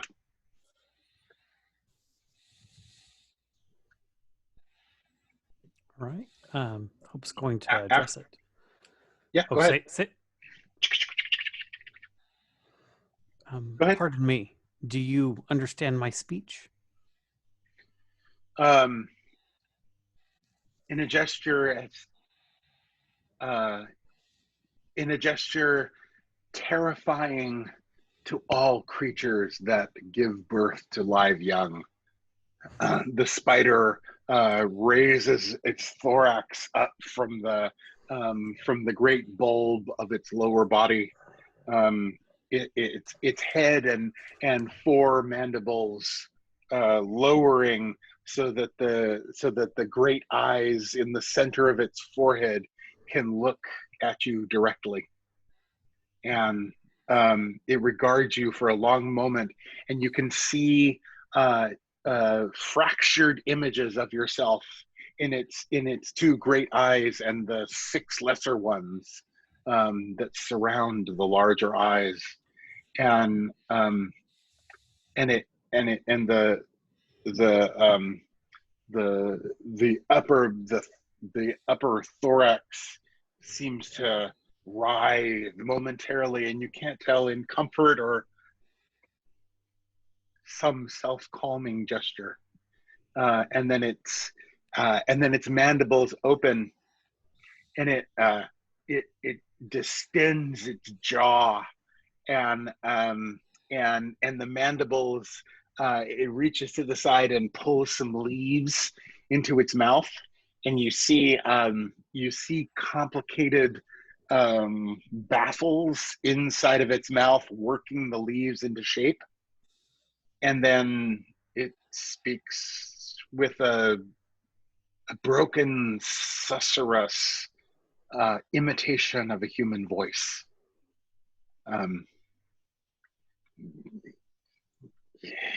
Yes, I understand your speech, and I hope you understand mine. I apologize if it seems difficult or broken or mocking.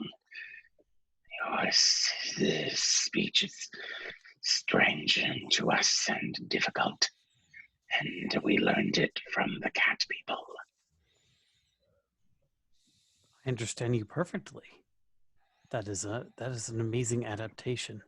I'm Hope, and I think Hope gives it not necessarily wanting to extend a hand, both for personal safety and because that might be a little bit offensive to a creature that has a different sort of way of manipulating things. Just gives it a very low bow and introduces himself.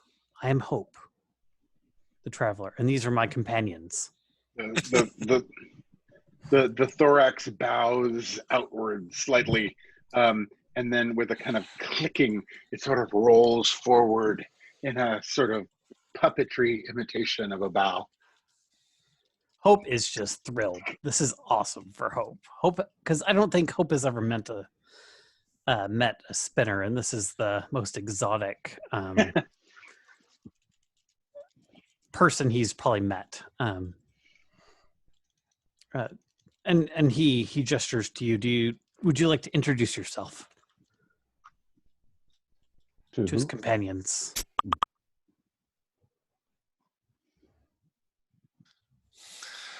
Kara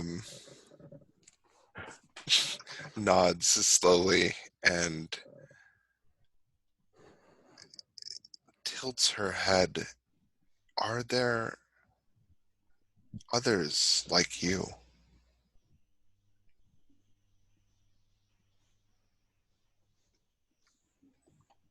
There's a sort of hollow thrum and a click of its mandibles. It's obviously like moving its thorax around. You can see that it can't move its eyes, and so it seems to move its body to get its upper thorax, which is sort of attached to its head. It seems to move that to get a better look at things, and it makes a sort of susurrusing and ticking as it sort of regards you.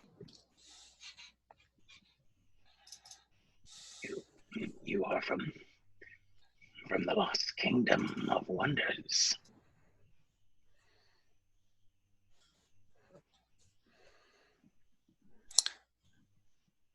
Yes.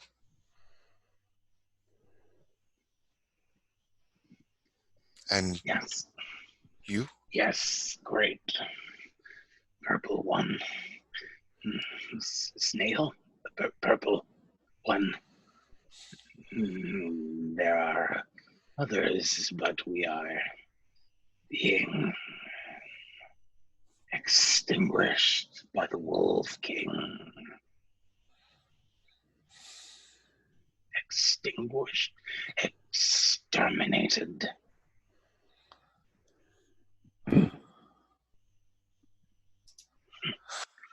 Are the spinners in this time? Oh, But sorry. it is not only they who kill. And it turns its body, which it had been kind of hiding its sort of its one crippled leg, and it shifts forward and shows you that there are 3 wolf teeth protruding from the place where the limb exits its thorax. Hmm. In Kiara's mind, are the spinners of this time as hostile and dangerous as we would feel about them in Kian's time? No, they're alien, and they don't get along with Tuhal because Tuhal has been cutting down the forest, and they have not been happy about that.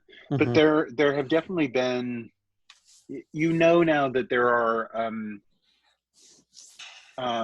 are members of a school called the Practical, who have conversed with many things, including spinners, and found them to be intelligent and wise in their own ways. Kiara, who kind of seats herself once again, similar to before, although now in a more comfortable conversational posture, asks, "The woods. My understanding is that they are your home, and yet Yes. it seems they want you dead. Why is that?" It sort of twists this way and that, as though looking for something among the branches. There is a war for the heart of the Tamewood.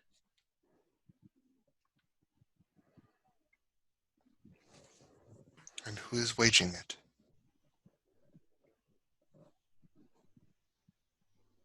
One is the Wolf King, who seeks to devour everything not covered in fur. Another is the Hidden King, who takes from the wood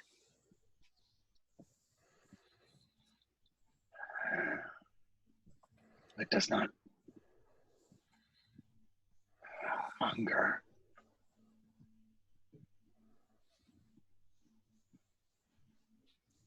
Do you know of the Yellow Stranger? Is that this Hidden King?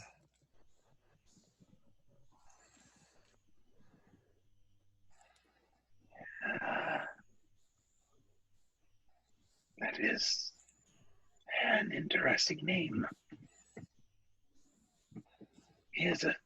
The Hidden King is a stranger, and when we have striven to find him, we have found only blankets of the color you would call yellow.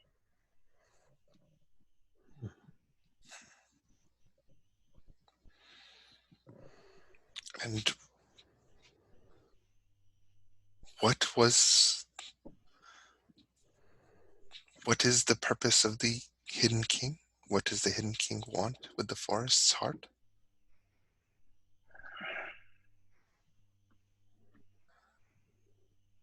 We thought he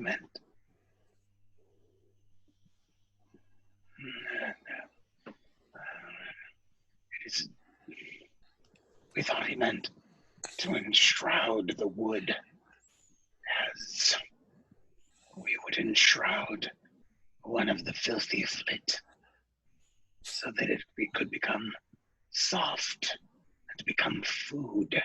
But we were wrong. It is something else, something cunning, but not.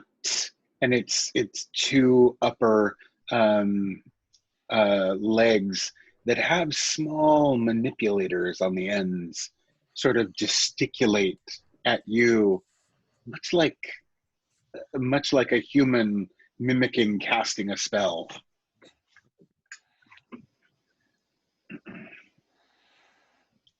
Child You of were the wrong. forest. This conversation strikes me wrong. It is clear that you are in pain, and this speaks to me of interrogation, of a tortured prisoner, which I will not abide. May I help you by removing those teeth from the joint?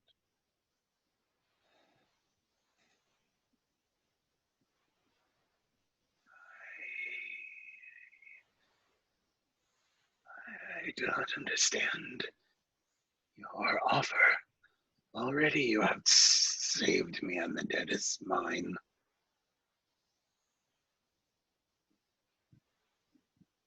I do not wish to see any creature suffer, and I certainly do not wish to question while one is suffering. I would be grateful for your assistance. It seems to And me its that they would be mandibles difficult sort for of. you to reach. I'm sorry, repeat. It seems to me that they would be difficult for you to reach. Yes, it will be some task.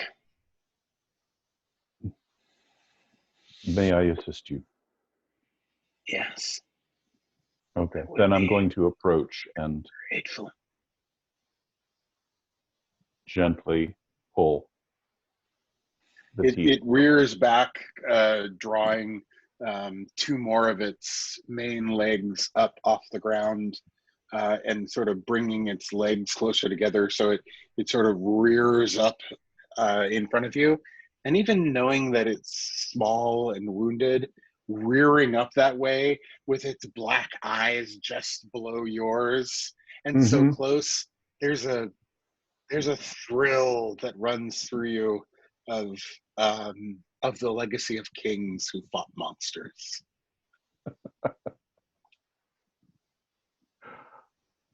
Yes, and I'm very aware of the story of the scorpion and crossing the river. Which one of you is the frog, though? That's the question. Yeah. I think as King of Budalon approaches the spinner, Kiara stands up and at first looks ashamed at the admonition, but then her expression hardens and she says, "We were mortal enemies once. Or were we?"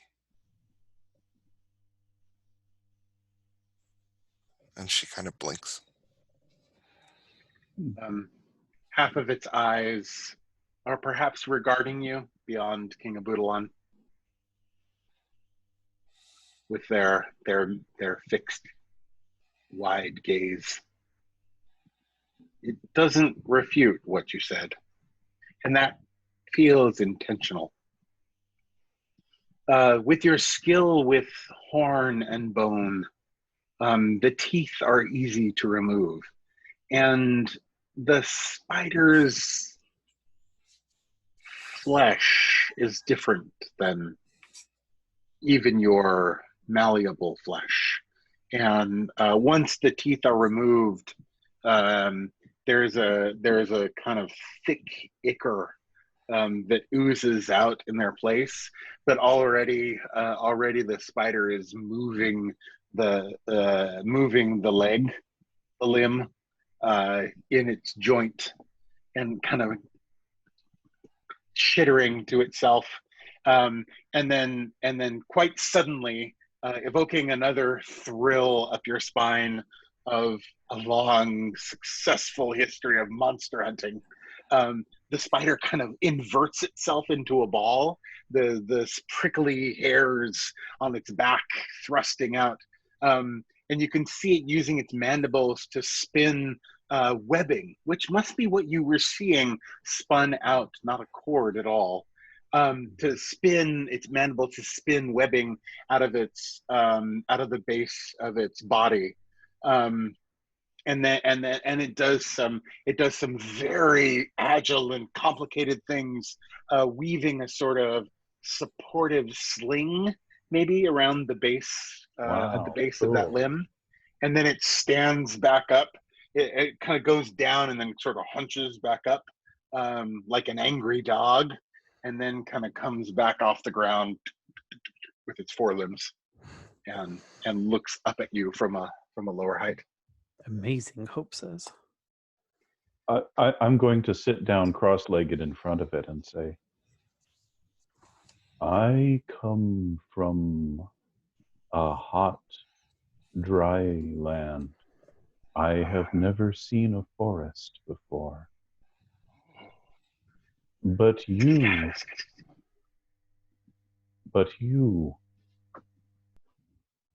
there are strange relatives of your kind there. The antlions. All fear them because all are their prey. It is an honor to speak to you. There's a flexion in its upper thorax, which must be a smile.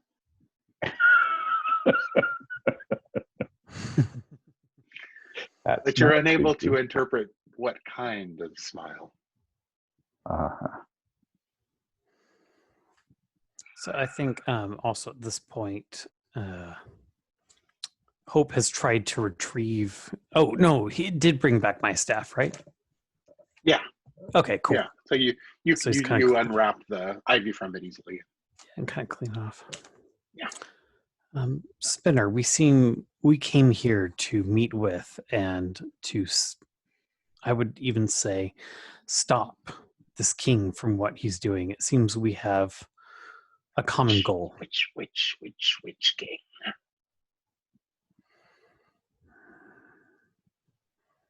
Both. Well, mm-hmm.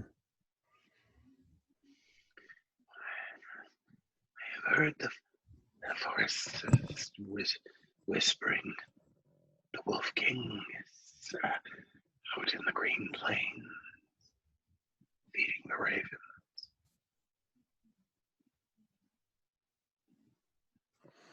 And which of these kings is closer to us?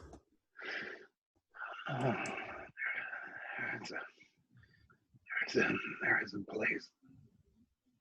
There is a place. One of the black bones of the dragon. There is a path, but it leads out of sight to the Hidden King. Are you a pathwalker?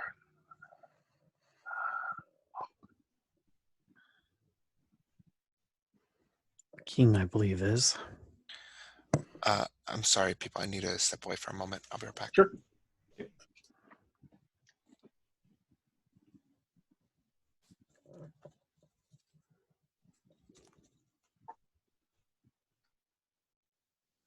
The spider turns a little bit and scuttles closer to you, Abutalon, and reaches out with one of its smaller forelimbs, like to touch your head. Oh.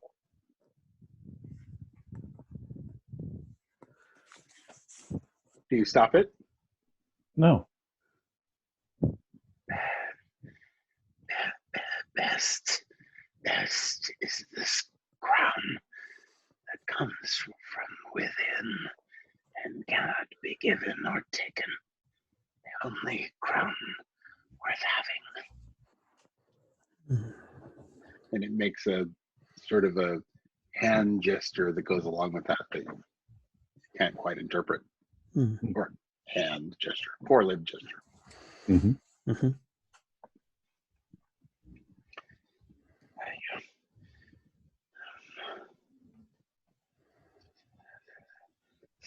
This tree bearer.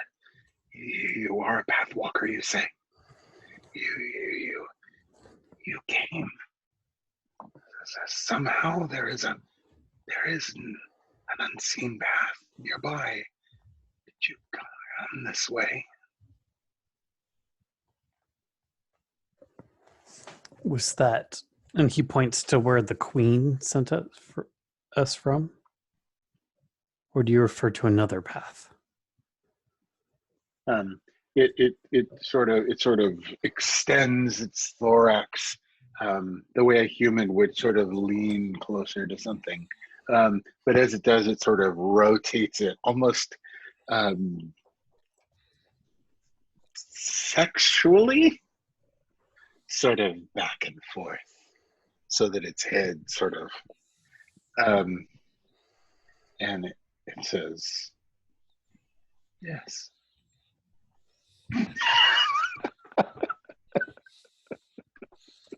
I picked a very weird moment to come back. It was still weird even if you were here. I'll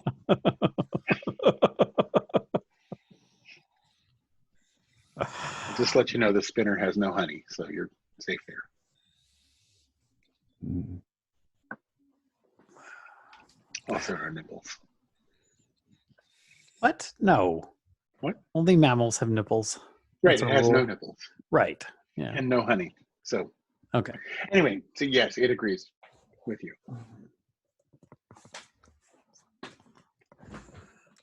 I'm so sorry. Agrees with you about what? Now I really need to know. That you arrived on a hidden path. It said there is one nearby. Are you a path walker? And he said, do you mean that path that we came that way? And it did a little sexy dance and said yes. The queen sent us from there. She has her own disagreements with the kings, and we've come to be her champions. Yes.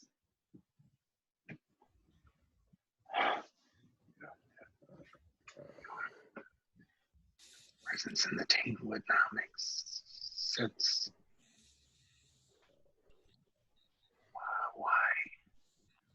Why does the queen aid us with the Wolf King?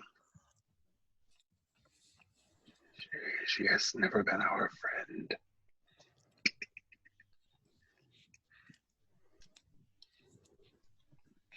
The Wolf King is no friend of ours either.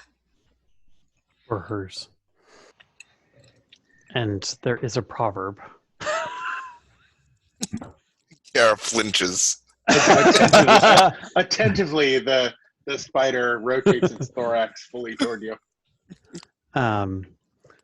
That the enemy of my enemy is my friend.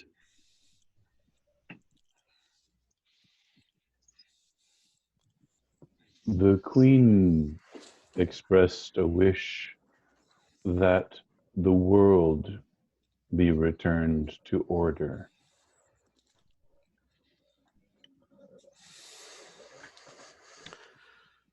If the king is difficult for the spinners, I cannot promise you the queen's friendship as she is not here.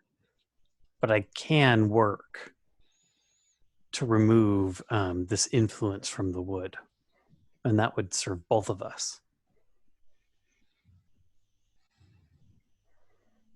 Whether the queen wills it or no, I do not see myself as an enemy of the spinners. And I should like to be your friend.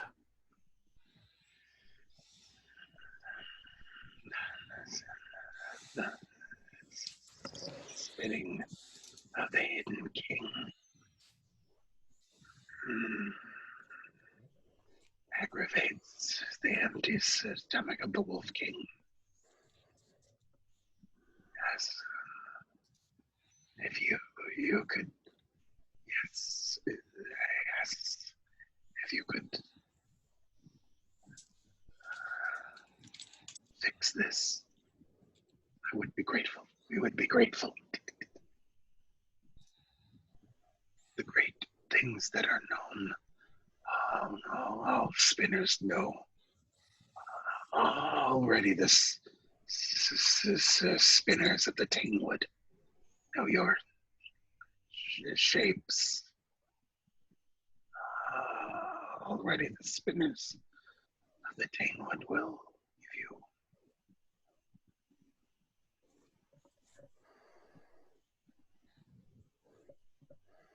grows to know. Thank you. And on a personal measure, remind me, friend, how are you known?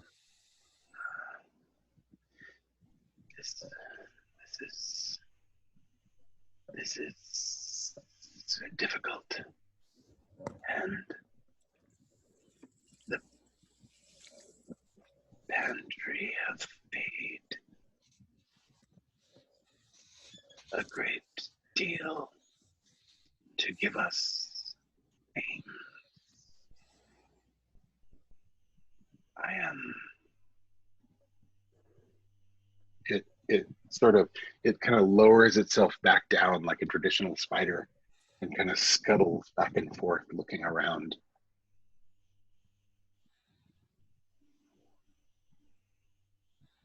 And then it rises back up to a great height, only 4 of its back limbs on the ground. And it says,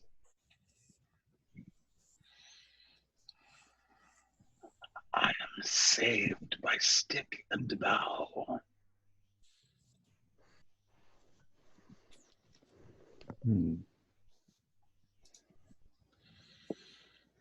There are, and it flexes its shoulder in a way that you have seen human warriors do, rolling their shoulders in eagerness. There are fangs and fur nearby. I will give them the welcome. If you cross the rill on that tree that fell for you, and you go further toward the dragon's spine, and it points with one of its smaller limbs,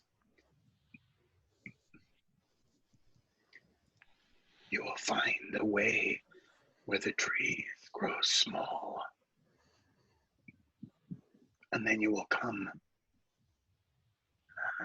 to the bone I spoke of.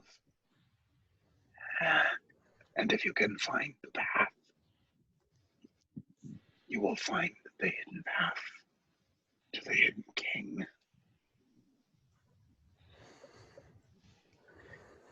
You will pass next Wednesday on the way. Leave it, if you please.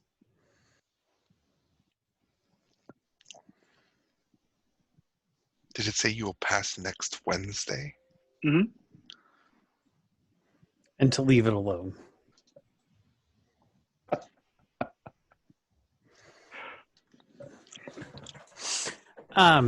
So at that, Hope just looks over at the wizard as if for an explanation, because that seems your kind of thing. And he just sort of assumes that you know what the spinner's talking about. Are you? What do I know? What day it is now?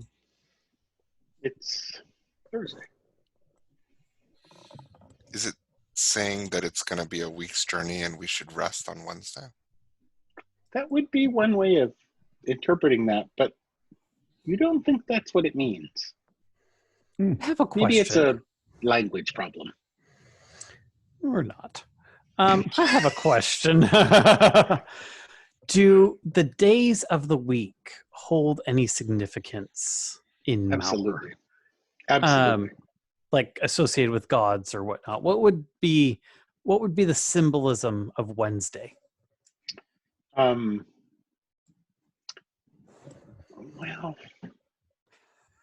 you probably wouldn't know. Would the king know? Kiara would know. Hope's head is a little too close to you in that way that he kind of does when he wants an answer to a question and wants to communicate that he's a little impatient.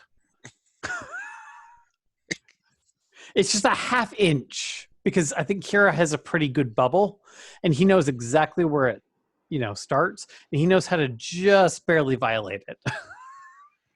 Which is much more infuriating than if he had gone all the way. Right. Because if he went all the way, you would think that he was just ignorant of it. And no, He knows exactly where it is. And he's just violating it just enough. I think humbly, Kiara simply asks, I don't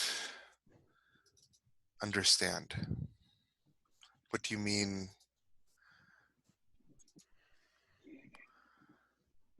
You will pass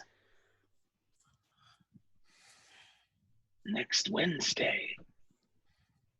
Please do not disturb it.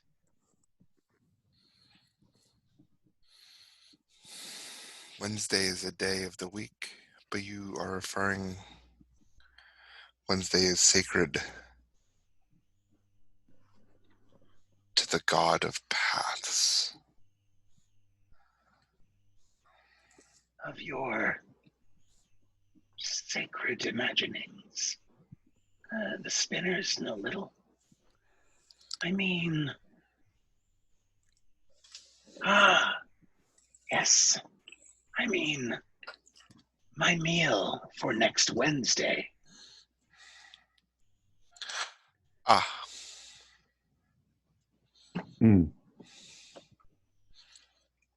What's for dinner?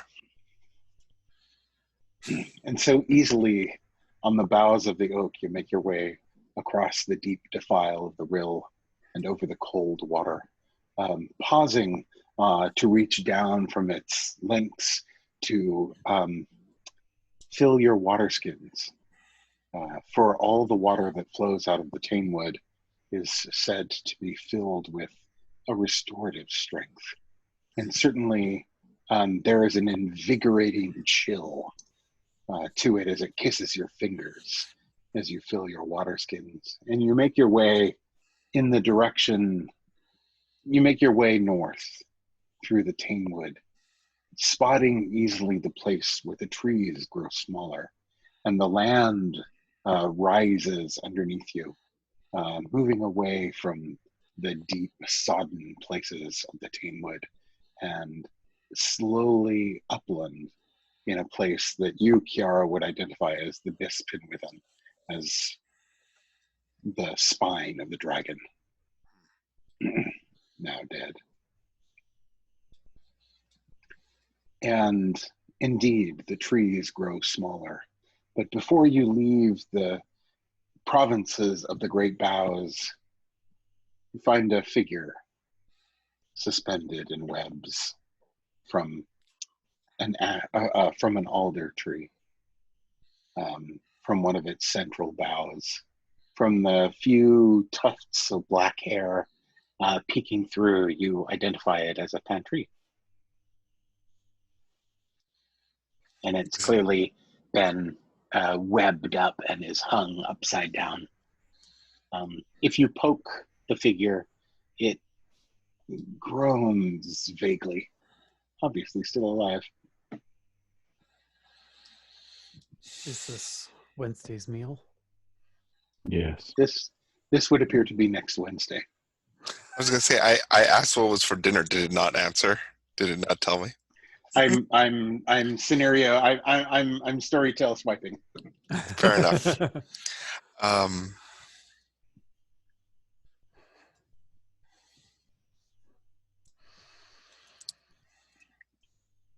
Strange, Kiara says. It said that the palm tree taught them English. This seems like a strange reward. Not English, but taught them our tongue. Taught them language. So I know the spinner told us to leave it, but we can't just leave. And he's kind of looking over. How do you tell if it's a he or she? It's kind of pokes the pantry, and I think like it kind of swings look just for a little boobs. bit. Well, this is a mammal. Yep. Does it have 6 of them or 0? This one has 6. Okay, great. So female. Gowan and Sue's relationship just got so much weirder.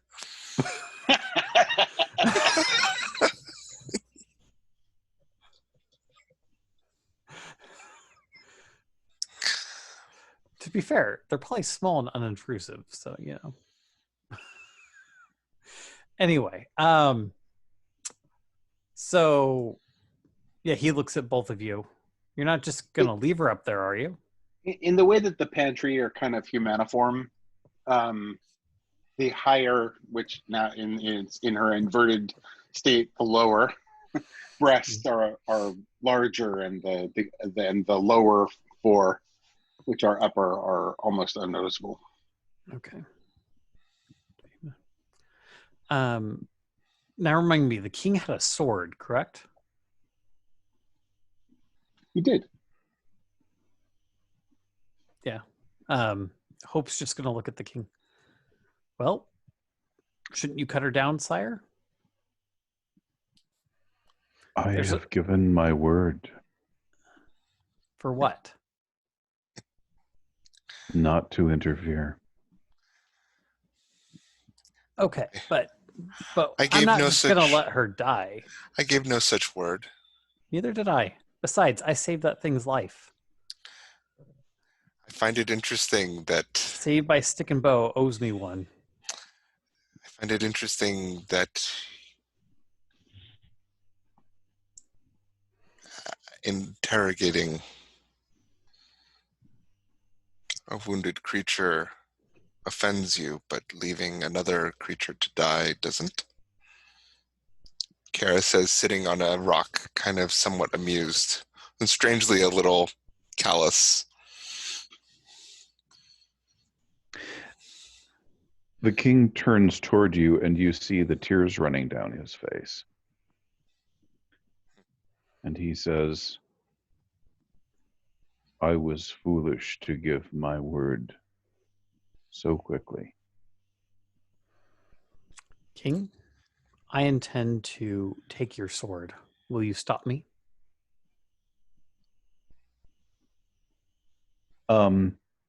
So you saw the king form a sword out of bone from his hand. That's what that was. Yes. So he didn't have one at his side. No. And I have a stick. I would like to conduct another interrogation, Kara says. And she kind of reaches out towards Hope and gestures for the staff. Yeah, Hope hands it over. And she pokes the palm tree a little bit more roughly. Oh, God. Okay. You poke and prod the suspended figure into a twilight wakefulness. Oh, God. Sorry to bother you. She snarls in the pantry's alien tongue. I can respect that.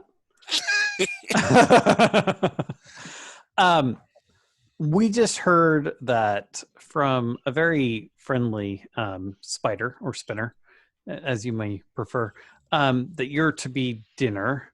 And we were just kind of wondering a little bit about what kind of brought you to this, because we were thinking about freeing you, but we didn't want to like create a war. Could you tell us a little bit more about yourself and how you came here?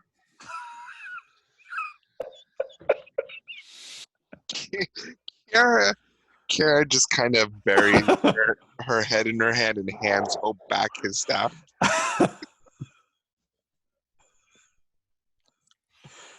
Hope just looks at you and kind of shrugs like, I'm a monk. I've been taught to be honest. Most of the time. I'm not always a good monk. She just nods.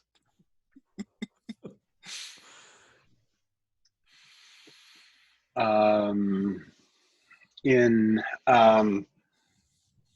broken fragments of the high tongue of Mauer, the pantry tells you that she's some kind of exterminator and came into the Tainwood to kill filthy vermin, by which it comes clear she means the flit, the squirrel people. Oh. The spinners don't seem to like them much either. The humans. Every Not that time much. the pantry, whose name seems to be some kind of hiss. Okay. Every time the pantry refers to them, she uses a different word for diseased, like mangy, scabrous, leprous, plague-ridden, frothing, and seems to have no end of synonyms for how disgusting the flit are. So I'm guessing you don't eat them after you exterminate them.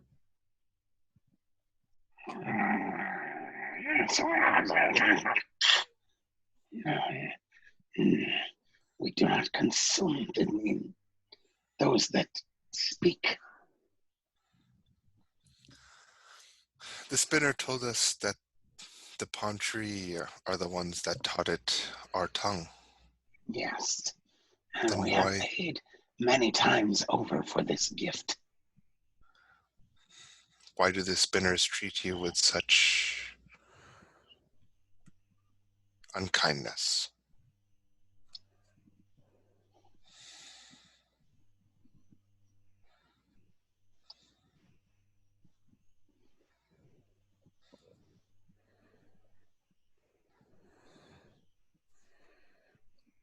Your gods falling killed also the dragon that is the earth. And in the dark year, we had nothing to eat.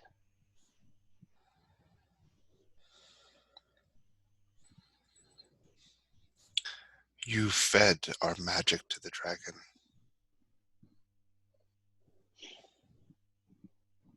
You have reaped what you have sowed.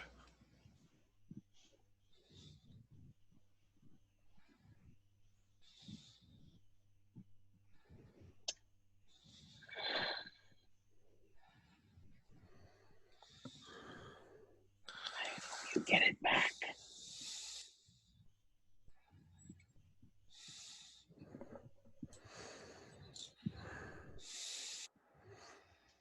Hope kind of whispers to you. He's like, funny. I didn't think the spider would be the friendlier one.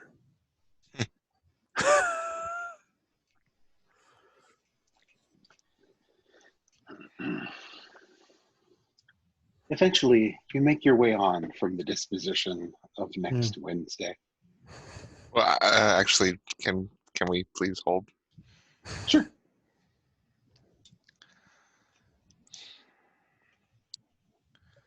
Up till this moment, Kiara's disposition, although sobered at the moment at seeing King Abudalon's grief, has been strangely amused. But there's all of a sudden a dawning kind of sickly awareness that crosses her features. And she places her hands gingerly on her knees and seems to come to some sort of internal calculation, and then stands. Well, we can either leave you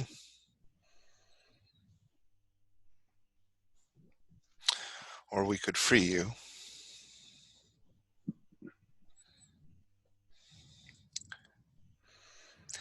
But I don't think we're going to free you. Do you want the time you have until next Wednesday or not?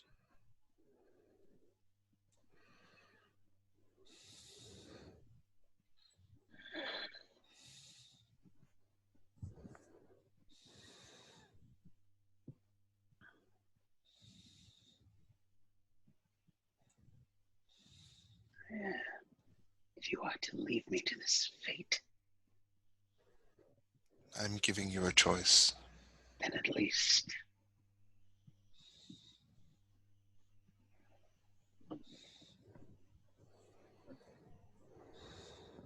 bring me the red berries of the mistletoe tree to eat, so that my flesh will kill the spider.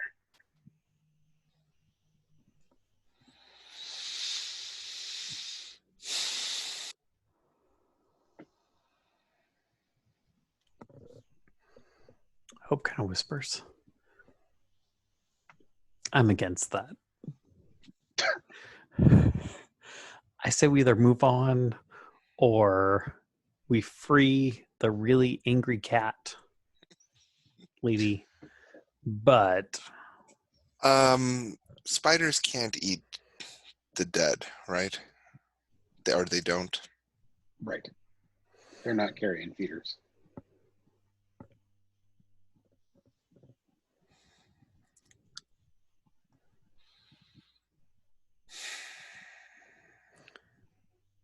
so,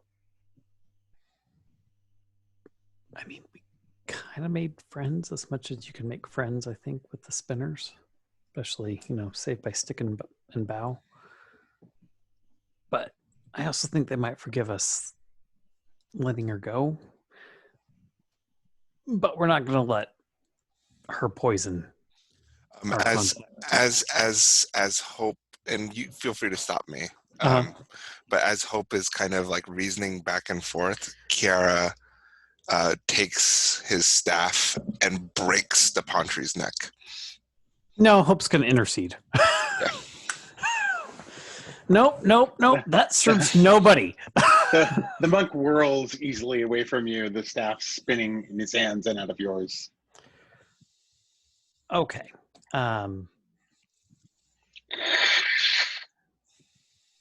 Oh, hush. You've been unhelpful this whole time. You poke her and she's kind of spins around.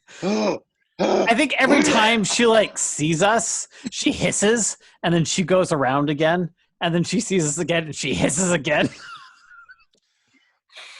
As Hope kind of spins away, I think Kiara strangely finds herself in kind of on the long end of a triangle, opposite both King Abudalan and Hope. Look, I can see we have a difference of opinion here. We can let the king decide. Of course, he won't interfere because he's promised, but he could give us wisdom as to what we should do.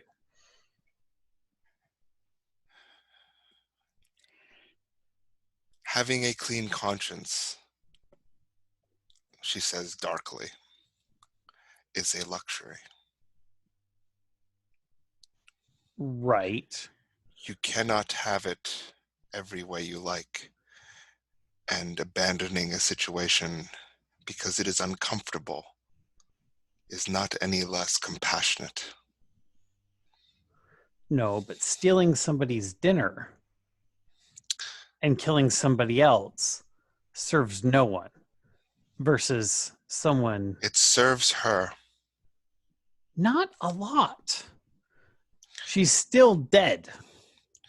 If you find yourself in a spinner's web for a week before you're sucked dry, I think you might see it differently.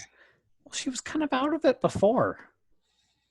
I think I could reinduce a similar state. As we're just sort of talking about the fate of this poor pantry right in front of her.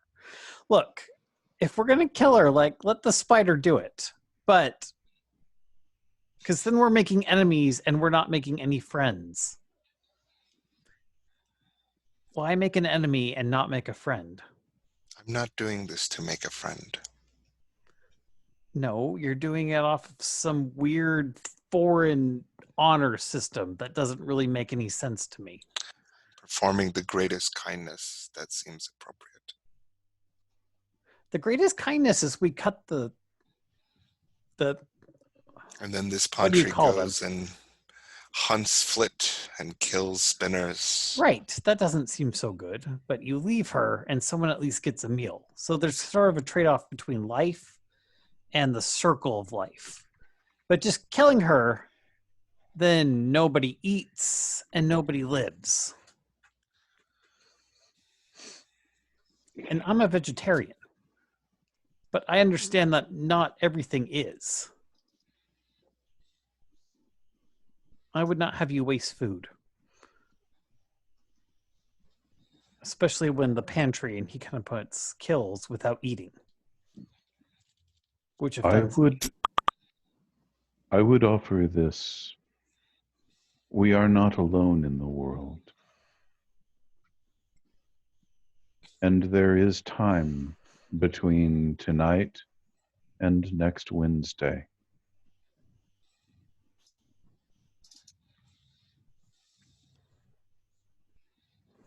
What was the first thing you said? Sorry, Dale. We are alone in the not world. alone in the world.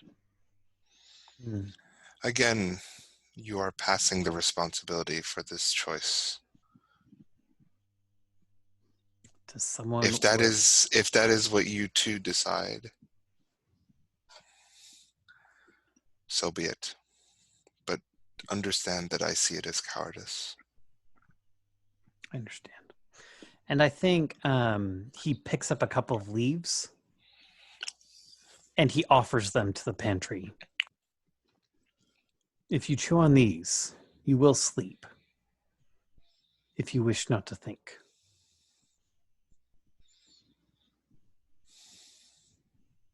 She tries to sink her fangs into the heavy base of flesh at your thumb. So I think as she does, she totally gets the thumb, but she finds herself kind of chomping on scales of the Leviathan. And they don't pierce. Right. And I think he just slides a couple leaves in there and just shrugs as the giant thing and says, "Spit them out as you wish." And then he's gonna go. Wasted enough time with this ornery cat.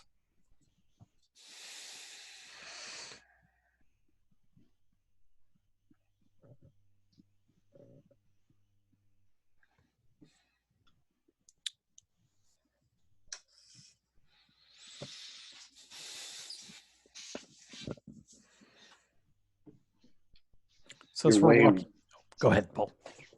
Go ahead.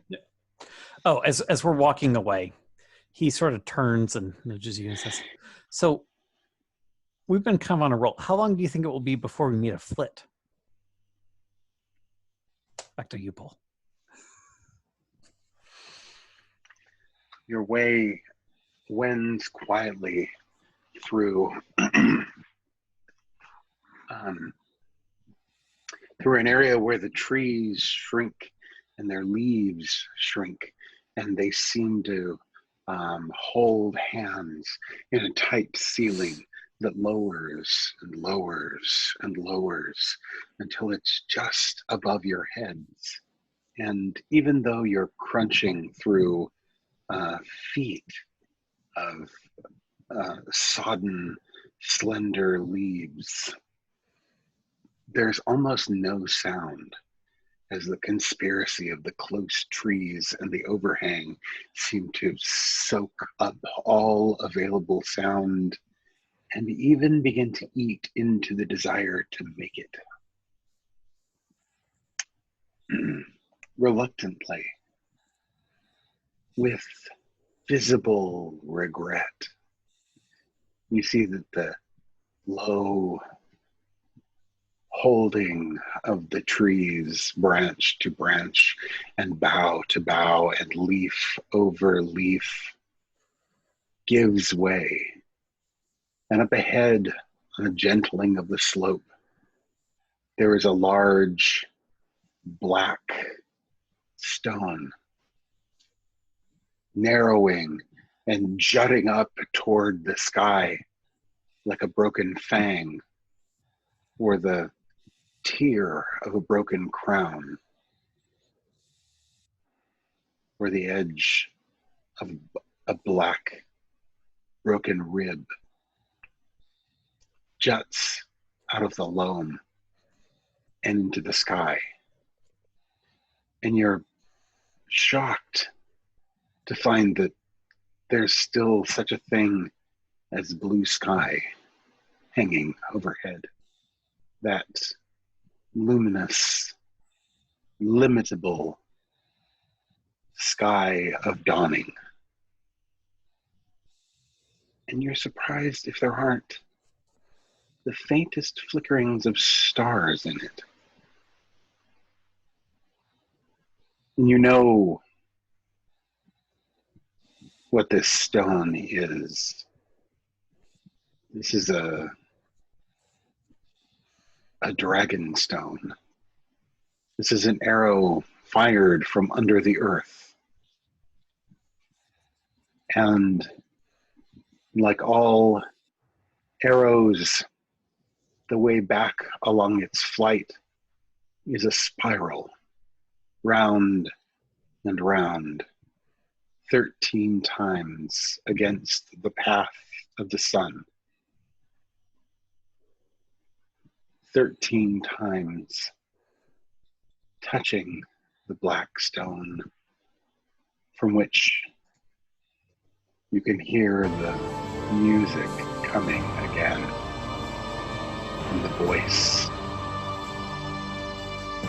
13 times against the natural order of things, and you'll find your way into the hidden path. You know without saying it, and you know without wondering, that the Queen of the Kingdom of Morning will not be able to open a path into this place. And you have a distant thrill as you feel yourself for a moment looking out through another's eyes. You realize this is dangerous to both of you. This danger is real.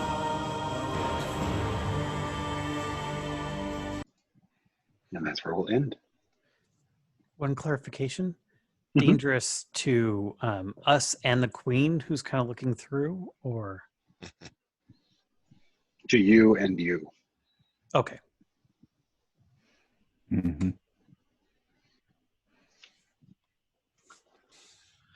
All righty. Woo! I'm glad we played tonight. Thank That you was guys a lot of for fun. was I really rollicking. enjoyed that session. Yay! Thank you guys for coming along on short notice into the Kingdom of Morning and into its Tainwood. Not so unlike your own. It's amazing a pantry in such desperate circumstances could not make themselves more sympathetic. You would think that they might have endeavored more so to sort of paint themselves in the best light possible for people who were otherwise, prone to rescuing them, and then to just go the other way and just make themselves as unsympathetic and being like, no. So what you're saying is you don't have a cat.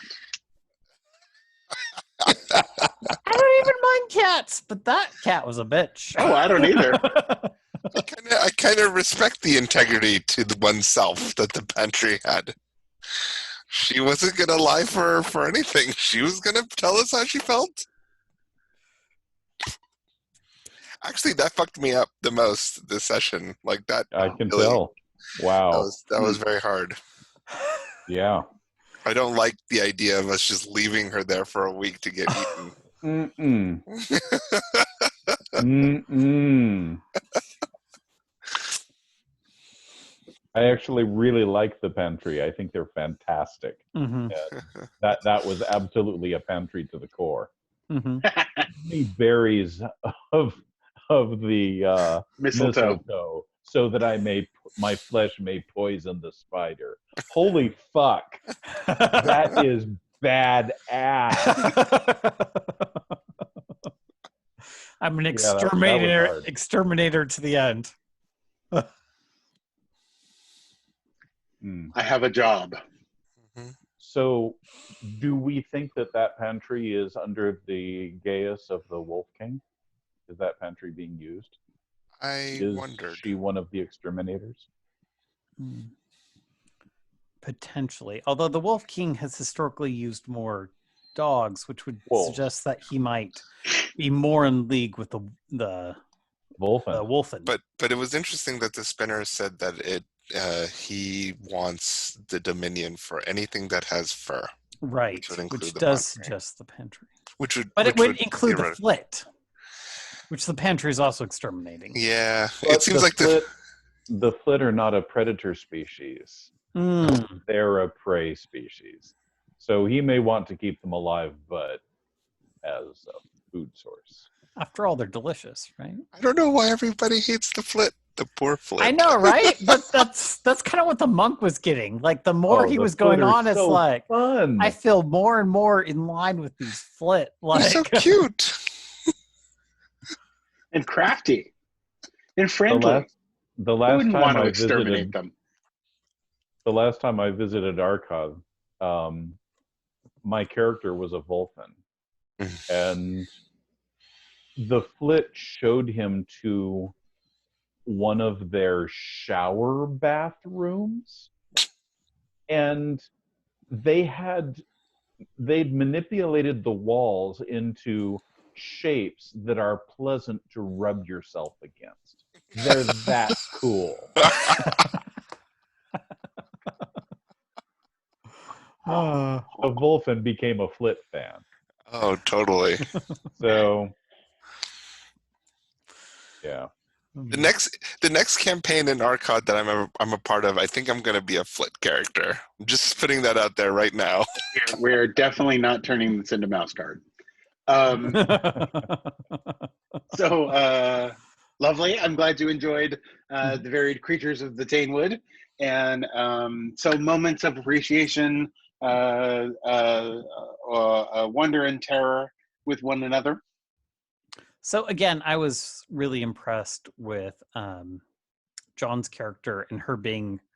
I enjoyed the kind of battle between over the fate of this pantry as she was kind of swinging around, seemingly without a lot of agency in the matter, as we discussed the ethics of how this is, and came to very different conclusions with the same information. Conviction. And I found that to be yes, and to the point where we both felt extremely strongly, and it's like, okay, third member, you got to break this, because we were I don't know, I think we were a little bit close to blows if there wasn't a third member of the party. It was like, no, this is important. And so would that be a hurt point to Kiara? Yes. It does sound like a hurt point. Yeah. Because I did stop her from carrying out what she thought was the right thing to do. You did. Mm-hmm. Yeah. And I feel like I definitely have a hurt point from Kiara for the judgment of cowardice. And I think I could also claim a hurt point against myself for walking into that particular giant spider web. I think I am going to give myself, with your permission, a hurt towards hope. Okay. But I definitely think a Boodalon, if you wanted to give yourself a hurt point towards Kiara, that would make sense to me. Yeah, it wouldn't be normal to have a hurt point against yourself. He's just going to be very quiet for a little while as we continue through the Tanewood. He has a lot to think about. Mm. Oh, that's scary though. Hurt points against yourself. Like imagine the Leviathan and Hope just start arguing. That would be awkward, especially because they tend to just switch. So you'd have this like big like reptile like shouting and like kind of crashing, and then this monk kind of being then sort of self-righteous monk being like blah blah blah blah blah, and so you'd keep hearing like half of each conversation. It'd be really disorienting. That'll Hope be would some totally good get him. yellow brick road for the way back. Uh, All right. Well, this has been episode 9, The All right. Arrow of Archod's A Marriage of Serpents. And thank you guys for being here tonight. I really appreciate it. And I hope you. if you're listening that you've enjoyed listening. Hang on for a moment.